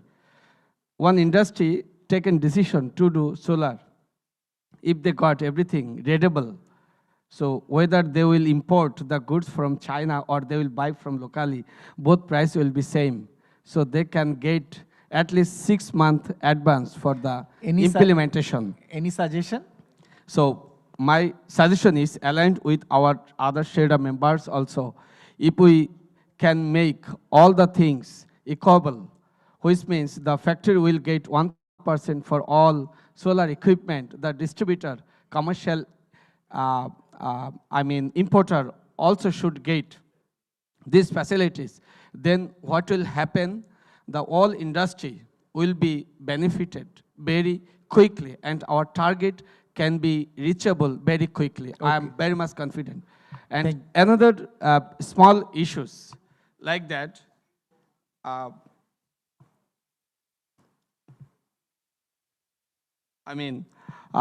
the financial benefits basically for the industry already have in Bangladesh. We just need to make some proper alignment. So by which our, importer get chance to use that financial benefit, that will make our purpose fulfill. Thank you. Okay, thank you. So with this, we wrap up the open discussion. So before requesting our today's closing speaker, Dr. Ashraful Alam, I would like to give 2 minutes, 2 minutes each to our panelists. আমি যেটা answer করছিলাম, thank you very much. কয়েকটা জিনিস আমাকে অবশ্যই point out করতে পারেন। Doctor Ejaz sir যেটা বললেন is a very valid point, যে আমাদেরকে মনে রাখতে হবে ম্যাক্সিমাম 20% কিন্তু আমরা যদি সোলারটাকে গ্রিডে ম্যানেজ করতে পারবো, এর বেশি হলে পারবো না। পাকিস্তানেও নেই, অর্থাৎ পাকিস্তানে কিন্তু most of the case domestic. তো ডোমেস্টিকটা কীভাবে হবে? আবারও যদি আমি কেন এটার জন্য অ্যাডভোকেসি করছি, যেটা ডক্টর এজাজ সাহেবও বললেন, আমাদেরকে ট্যারিফটাকে রেশনালাইজ করতে হবে। রেশনালাইজ করার জন্য আমি আপনাদেরকে 3টা পয়েন্ট বলি। ফার্স্ট অফ অল, আমাদের কি জানা আছে যে আমাদের দেশে কতটুকু এনার্জি আমরা ইম্পোর্ট করি compare to Sri Lanka, India, Pakistan, Vietnam? আমরা 65% এনার্জি আমরা ইম্পোর্ট করি কম্পেয়ারটি হলো আপনার ভিয়েতনাম 34%, আপনার হলো India less than 10%, Pakistan 31%, Sri Lanka 46%। Just মনে রাখেন আমরা 65% ভার্সেস এই সব দেশগুলো। এই প্রেজেন্টেশনগুলো কিন্তু আমরা সাংবাদিকদেরকে বেশিরভাগ দিয়েছি, নাম্বার 1 পয়েন্ট। নাম্বার 2 পয়েন্ট আমরা আসি, আপনার কনজামশনটা, আমাদের দেশের কনজামশনটা, ইলেকট্রিক কনজামশন যেটা ডোমেস্টিক, যেটা লাইফলাইন বলেন, এটা অলমোস্ট 60%। আপনি এটার সরি সো ডোমেস্টিকে যদি 60% হয়, আপনি তো এখানে ট্যারিফ বাইরে মানে যেটা বেড়েছে এটার কোনো ইম্প্যাক্ট পাবেন না। আমাদের 65%। আমি যদি অন্য দেশে দেখি তাদের কি অবস্থা, তাদের মানে আপনি অবাক হয়ে যাবেন কি ইভেন পাকিস্তানেও তাদের ডোমেস্টিক কনজামশন 42%, ইন্ডিয়াতে আরও কম, অর্থাৎ তাদের ইন্ডাস্ট্রিতে কমার্শিয়াল অনেক বেশি। এই যে এই পয়েন্টগুলো যদি আমরা মনে না রাখি তাহলে কিন্তু আমরা মিসলিড হব। এরপরে আসি আমি ট্যারিফটা, থার্ড ওয়ার্ল্ড। আমি কিন্তু কখনোই যে আমাদের প্রিভিয়াস গভর্নমেন্টের সময় যে কোনো উল্টাপাল্টা হয়নি, আমি কিন্তু এটা অস্বীকার করছি না। But third world country it is a standard phenomena. যদি স্ট্যান্ডার্ড ফেনোমেনাই না হয়, পাকিস্তানে যে আমরা এতক্ষণ ধরে এত সুন্দর কথা বললাম, তাদের 31% energy import. Why Pakistan tariff steel 12 cents, 15 টাকা, 12.2 cents if I am not wrong, 15 টাকা। আমরা কি 15 টাকা দিতে রাজি আছি? আজকে যদি আমরা 15 টাকা দিই আমাদের প্রবলেম সলভ। তো কথা এই যে বললাম যে আমরা ফরগেট অ্যাবাউট দ্য আমাদের প্রোডাকশন কজ, যে আমরা লেটস সে আইপিপি আলারা চুরি করছে, হায়ার ট্যারিফ দিয়েছে, it's fine. But why the Pakistan tariff is a 12 cents? Why Vietnam tariff is higher than ours? Why Sri Lankan tariff then higher than our, যাদের energy import অনেক কম? তো এই যে বললাম এই বাস্তবতা বুঝতে হবে। যদি বলি না ট্যারিফটা বাড়ানো এই জন্য হয়েছে যে আইপিপি আলাদেরকে সাপোর্ট করার জন্য, ইটস এ রং নেশন। আমাদেরকে বুঝতে হবে যে আমাদের কি রং ডিসিশনটা কী ছিল, যে আজ থেকে 15 বছর আগে আমরা যদি আমাদের অফশোর বা অনশোরের এক্সপ্লোরেশন যদি করতাম, নিজস্ব গ্যাস পেতাম, সেটা ছিল সবচেয়ে বড় ভুল। কিন্তু এই যে বললাম যে এছাড়া টু টেল ইউ ফ্র্যাঙ্কলি, আপনার হয়তো সোলার আপনার অফেন্ডেড হতে পারেন, আমাদের ইটস এ ডেল্টা রিজন। আমাদের 90% ল্যান্ডে হলে আপনি ফসল ফলাতে পারবেন। এইখানে যখন ফসল হয় এই জায়গাতে ল্যান্ড প্রাইস বাড়বেই, আপনি এখান থেকে কোনো অবস্থায় ফিজিবল হতে পারবেন না আপনার হলো সোলার প্রজেক্টে। ডোমেস্টিক পার্ট হলো ডিফারেন্ট, বাট আপনি যখনই আইপিপি প্রজেক্ট করতে দেবেন it is very challenging, almost impossible. তো যার জন্য we need to understand what is the reality. আমরা ডেল্টা রিজনের লোক, আমাদের ল্যান্ড স্কেরসিটি আছে। Pakistan 5 Times bigger than land space, আমাদের থেকে তাদের বোধহয় 1.3%, মানে 30% পপুলেশন বেশি, আর ল্যান্ড সাইজ 5 টাইমস বেশি। তো যার জন্য এই যে জিনিসগুলো আমাদের বুঝতে হবে, দিস ইজ দ্য রিয়েলিটি। তো যার জন্য আমরা যদি ট্যারিফটাকে রেশনালাইজ না করি, আবার বলছি যে আমরা সবাই চাই ইলেকট্রিসিটি যেন রিলায়েবল হয়, ইলেকট্রিসিটি যেন আমাদেরকে মানে কষ্ট না দেয়। বাট আমাদের we don't have that luxury 65% energy import করে সবচেয়ে সস্তা ইলেকট্রিসিটি দেবো, এবং যেই পাকিস্তানকে নিয়ে আমরা কথা বলছি তাদের ট্যারিফ হলো 12.2%। আচ্ছা, আমরা পাকিস্তানের সব কিছু ফলো করি, এটাও ফলো করি। Let's start to advocacy for the Pakistan tariff, এটা নিয়ে আমরা কথা বলবো না। So this is the reality, we need to understand যে আমাদের কোনটার পরিপ্রেক্ষিতে আমাদের কাজ করতে হবে। আপনাদের যদি কোনো এই ব্যাপারে কোনো সন্দেহ থাকে, এই যেই ফ্যাক্টস অ্যান্ড ফিগারগুলো আমি দিলাম, 3টা পয়েন্ট। নাম্বার 1, ডোমেস্টিক কনজাম্পশনটা যেটা much higher than the Sri Lanka, Pakistan, India, Vietnam. Number 2, আমাদের energy import much higher than the this country, because this are the competitive country, যাদের সঙ্গে আমাদেরকে কম্পিট করতে হয়, এক্সপোর্টে কম্পিট করতে। And the tariff which is lowest, which is even lowest than India, যাদের energy import 10%। Of course India বিভিন্ন সেক্টরে তারা ভর্তুকি দেয়, বাট তাদের হলো জেনারেল টাইপটা আমাদের থেকে বেশি। তো এই 3টা পয়েন্ট নিয়ে যদি আপনাদের কোনো পয়েন্ট থাকে, বিং এ মানে প্রেসিডেন্ট বিপা, আমি আপনাদেরকে ফ্যাক্টস অ্যান্ড ফিগার দেবো আপনার, বাট প্লিজ আপনাদেরকে ওই যে বললাম যে ওই মেসির মতো যে কষ্টটা আছে, কষ্টটা করার জন্য প্রস্তুত থাকতে হবে, আদারওয়াইজ কিন্তু মেসি হতে পারবো না। ধন্যবাদ। ধন্যবাদ। একটু কথা বলবো আমি। না প্লিজ, এখন আর যেতে চাচ্ছি না, ব্যাক করছে না। ধন্যবাদ mister David Hasnat, president BIPPA. Mostafa ভাই, আপনি 1 মিনিট যদি নেন। ধন্যবাদ। যে একটা বিষয় হচ্ছে কি যে আসলে আমি এই আমাদের কোয়ালিটি নিয়ে একটা কথা হচ্ছিল আসলে। তো আমরা যারা বেসিক্যালি আমাদের মেম্বাররা যারা ইপিসি কন্ট্রাক্টর এবং আমদানিকারক, আমাদের একটা এই রেগুলেটরি টিমও আছে, কমিটিও আছে, বাজার মনিটরিং টিম আছে আমাদের। আমরা যতটুকু এখন কাজ করছি, বিশেষ করে ইন্ডাস্ট্রি সেক্টরে দেয়ার ইজ নো কমপ্লেন যে এখানে কোনো প্রকার, বিকজ অফ তিনটে জায়গা খুবই স্ট্রংলি মেনটেন হচ্ছে। একটা হলো যে আমরা যখন এই ইন্ডাস্ট্রিকে যখন আমরা কন্ট্রাক্ট করছি, আমাদের জেনারেশন গ্যারান্টি এনশিওর করতে হচ্ছে, এটা একটা টার্মের জন্য, এটা একেবারেই বাধ্যতামূলক। সেকেন্ডারি সেটা খুবই স্ট্রিক্ট এই ব্যাপারে, ওনারা নেট মিটারিং করার আগে কমপ্লিটলি একদম চেক করে ডিসিশন দিচ্ছে। ইভেন বিএসটিও কিন্তু খুব স্ট্রংলি মনিটর করে। এই জায়গাগুলোতে আলটিমেটলি এই মুহূর্তে একটা বড় অংশ কিন্তু কোয়ালিটি ব্যাপারে খুব একটা কমপ্লেন নাই। এবার আমাদের কমিটিও মাঝে মাঝে প্রতি মাসেই বসে, এবং আমরা যেটা পাচ্ছি আমদানিকারকরা বাজারে কিন্তু খুব হয়তো অল্প সংখ্যক থাকলেও থাকতে পারে, সেটা আমাদের জানা নাই, বাট বড় অংশে এই মুহূর্তে কিন্তু কোয়ালিটি ব্যাপারে সবাই টিয়ার 1 এনশিওর করে। ইভেন টিয়ার 2-তে কেউ যায় না আসলে, টিয়ার 1-এ তাও টপ 5-এর মধ্যেই থাকার চেষ্টা করে। এই জায়গাটা আমি একটু ডেভিলস অ্যাডভোকেট হই, আমি শুনেছি যে মেম্বারদের ভিতরে কেউ কেউ টিয়ার 2 প্যানেল আনতে চান দেশে। আনতে চান, তাও তো সেটার অনুমতি লাগবে, মানে সেটা তো এই জায়গাতে কনসিডার করছে না, সেটা খুবই স্ট্রংলি মনিটর করছে এবং তারা সার্টিফিকেট ইস্যু করে না যে আমদানি করা যাবে, সেটা এটা আসলে হচ্ছে না, কিন্তু সেটা খুবই ব্যাপারে ক্লিয়ার। তবে একটা জায়গায় আছে, ছোট্ট একটা জায়গা গ্রে এরিয়া আছে, সেটা একটু বলে দেই। সেটা হচ্ছে যে যারা প্রাইভেটলি গ্রামে গঞ্জে হয়তো কিছু প্যানেল করে, যেটা সেটার সাথে নেট মিটারিং হচ্ছে না, অথবা এই জায়গাতে খুবই একটা মাইনর একটা অংশ আছে, সেটা রিটেল হলেও হতে পারে, বাট এটা খুব একটা এখন পর্যন্ত সিগনিফিকেন্ট হওয়ার কোনো সুযোগ নাই। মানে বাল্কে আমরা 3টে কারণে আমরা কোয়ালিটি এনশিওর করে থাকি। আর লাস্ট পয়েন্ট যে বলছি যে আমরা আসলে ল্যান্ড স্কার্সিটি অন্য অনেকগুলো ইস্যু আছে, বাট অ্যাটলিস্ট রুফটপ তো আমরা অ্যাটলিস্ট ইউজ করি, এটা হোক না আগে 20% তো এনশিওর করা যায়, এই জায়গাটাতে আমরা আসলে থাকতে চাই আগে। ধন্যবাদ। ধন্যবাদ। এই যে একটা না, ডেভিড ভাইকে একটা ছোট্ট জাস্ট, আমাদের 10% ল্যান্ড ইউজ করলে সোলার 10,000 মেগাওয়াটের বেশি করা সম্ভব। 90% আপনি বাদও দিয়ে দেন, 10% ল্যান্ডও যদি আমরা ইউজ করি 10,000 সোলার কিন্তু ওখান থেকে করা সম্ভব। জি ধন্যবাদ। হ্যাঁ, আপনি একটু যদি পরিচয় দিয়ে বলেন। একটু কাইন্ডলি, আমি আসছি একটা ট্রান্সকম গ্রুপ থেকে, আমি হলো মানে head of product and growth মানে বাংলাদেশ ল্যাম্পস। তো আমার একটা কোশ্চেন, যে অনেকেই আমরা বলছি যে মানে ট্যারিফ ইস্যুটা আসলে মানে মুখ্য উদ্দেশ্য না। আমার প্রিভিয়াস গভর্নমেন্টের সময় কিন্তু যেটা করে গেছে, তারা হলো অন্য মানে ইনপুটের প্রোডাক্টের, জানি না সে সময় মানে প্রিভিয়াস গভর্নমেন্টের সময় কী হয়েছে, ট্যারিফ ছিল তখন সম্ভবত 16 to 18 টাকা বাংলাদেশি টাকা, আর সেটাকে ইন্টারিম গভর্নমেন্টের সময় আনানো হয়েছে 8 টাকার ভিতরে, বিলো 8। সো এই ধরনের ডিসক্রিমিনেশন হয়েছে। এই সময় কি আপনাদের সিপিডি এবং সেডা আপনাদের কোনো ভূমিকা ছিল?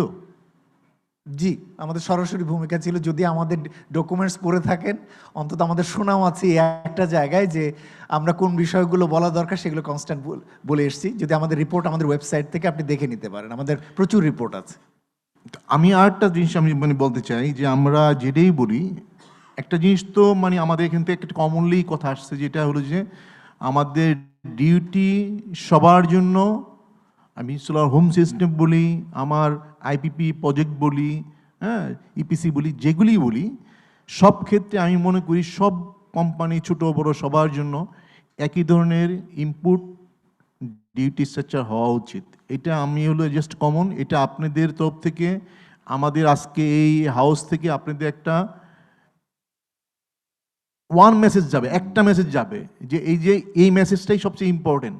আপনি আজকে যদি মানে আপনি যদি ইনভেস্টর থেকে আনতে চান, চাইনিজ ইনভেস্টররা কিন্তু এখন ইনভেস্ট করতেছে না, আপনি এটা জানেন কি জানি না, চাইনিজ ইনভেস্টররা কিন্তু ইনভেস্ট করতেছে না। কিন্তু ভাইয়া একটা কথা বললো যে এর ভিতরে কিন্তু বাংলাদেশি অনেকগুলো কোম্পানি কিন্তু অলরেডি 12টা প্রজেক্ট সম্ভবত অলরেডি কন্ট্রাক্ট সাইন বা হতে যাচ্ছে, এই ধরনের হয়েছে।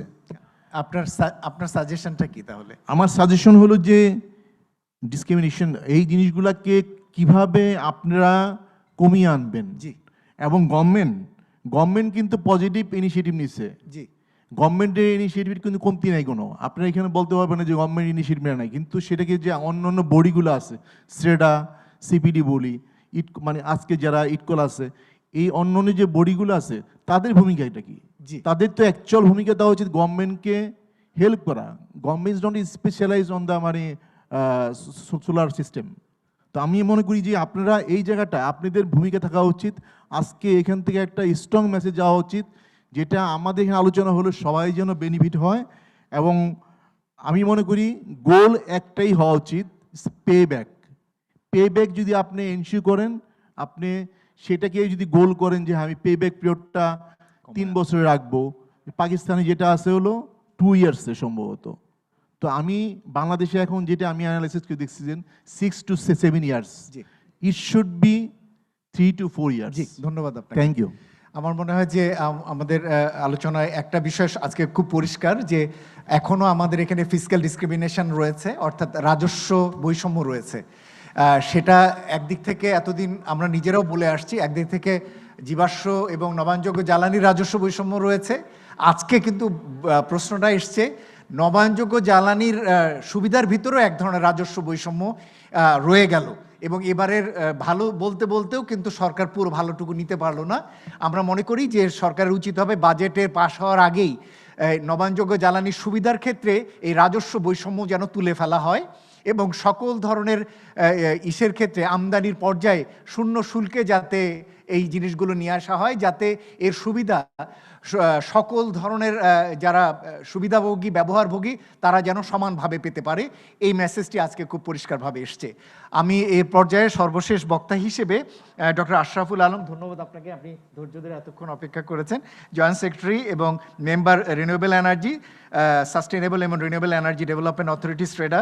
আশরাফ ভাই, আপনাকে অনুরোধ করছি, আপনার কাছে অনেকগুলো কোয়ারিজও আছে, সেগুলো নিয়ে যদি বিস্তারিত বলেন। জি, আসসালামু আলাইকুম।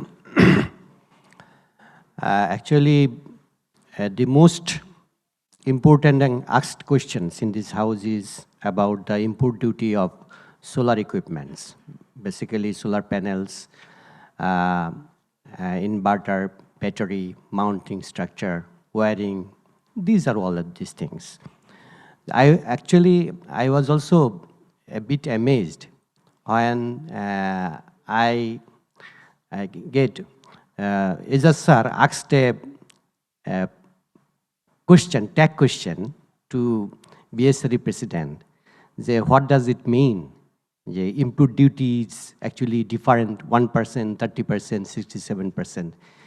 These questions actually realized me, and I found that the most of the people actually don't know what are the actually input duties, and in field what is going on.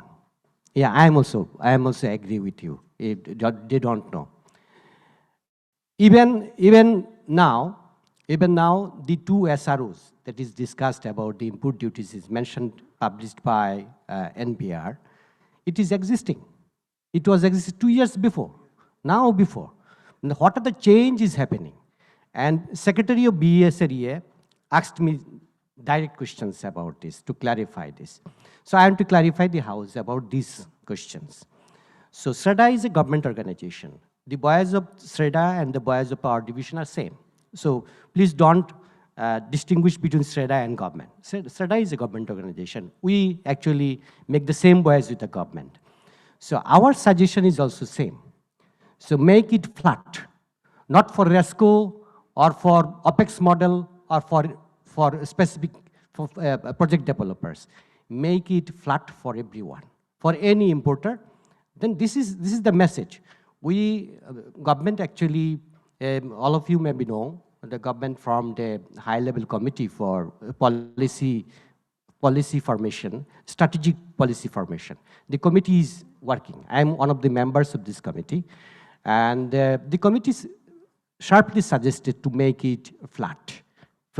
Maybe 1%, 2%. So now for battery energy storage system, the input duty is 62%. Someone says 67% for types of, it depends on the types of the battery. And for solar panels, for simple importers, 29%. For RESCO, 1%. This is different. To ensure the power justice, it is very much rational. We make it a reasonable flat. So what is the problem? The problem is you have to understand the NBR. The SRO is not published yet. Maybe next month the SRO will be published, or at the end of this month, the SRO will be published.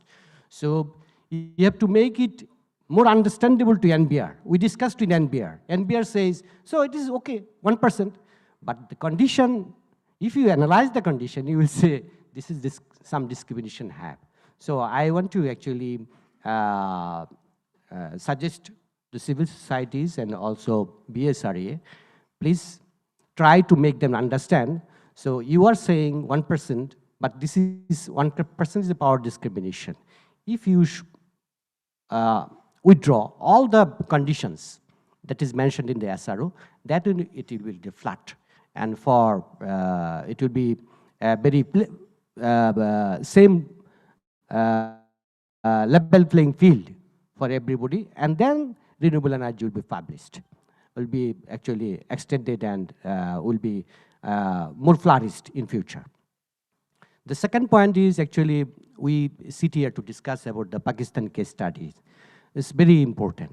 What are the good sides we'll take from the Pakistan, and what are the sides we don't need to follow. Of course, we have some good sides from Pakistan we can replicate in our field. First one is a distributed solar system, solar home system. This is actually now in a dull conditions, the bad conditions. So distributed solar systems with hybrid, this is very good condition. These good examples that Pakistan has established, we can follow this segment. And second one is agricultural SIP solarization. Pakistan, what they did? They did the 70% of their, more than 70% of their SIP is solarized. But in our case, maybe 1% we did not be able to do it. Say maybe 1 or 2%, maybe like that. So all the solar pumps are, maximums are connected to a diesel, powered by diesel or grid connected. So these are the things we should follow. And Pakistan, if we actually analyze the case of Pakistan, in the point of sustainability, I am also confused whether this model is sustainable or not. We'll run for 30 years, 40 years. But our purpose is to make a sustainable renewable energy growth. So Pakistan approach was basically, it was discussed in the House, it is bottom up. But we are in a situation, we have to go by top-down approach. So our private sector is ready, our EPCs are ready, financial somehow ready, and policies are ready. Technically, we are also preparing. So we need to go top-down approach. And in that case, we have to think about the sustainability of the project. So the question actually arises about the quality of the solar equipments. See, someone may, actually we find many complaints about SREDA. SREDA is very much strict. They did not dispose the complaints and applications. Yes, but SREDA is very much actually strict about maintaining the quality of solar components, solar panels, inverters, and also a bit challenge. But we are ready to relax the process. Service delivery, we will try to as much as easy for the actually service receiver. So it is our duty. And net metering process, it is actually very much promising. The last year, more than 30%, one-third of the solar, net metering was established in last year. This is a positive side. So, we should think, and this is our strength when we go for this. And we have actually many industrial, large and medium scale, small and medium scale industrial rooftop solar. So huge unsaturation is there. So we have to fill up this. And distributed solar irrigation. These are the things we actually can replicate from Pakistani system. And second one, and finally, I would like to actually inform the House. The government is very soon is going to publish a strategic paper in this sector, which is all the things will be accumulated. And on the basis of this paper, then all the activities will be, target, mission, vision will be achieved next 4 and 5 years. And then all the things will be clarified. So this is from my part. Actually, all the things are discussed. We do not need to actually address all the things. Thank you for CPD for inviting me, inviting Sreda here. Thank you very much. Thank you, Dr. Ashraful Alam. Very encourages to know that Sreda always very supportive and positive in terms of its providing its policy suggestions, but revenue setting the tariffs are the jurisdiction of the National Board of Revenue, so they finally take the decision regarding what will be the rate as per their revenue mobilization point of view. But anyway, we like to partner with Sreda in the future, and happy to hear that they are preparing a strategic document.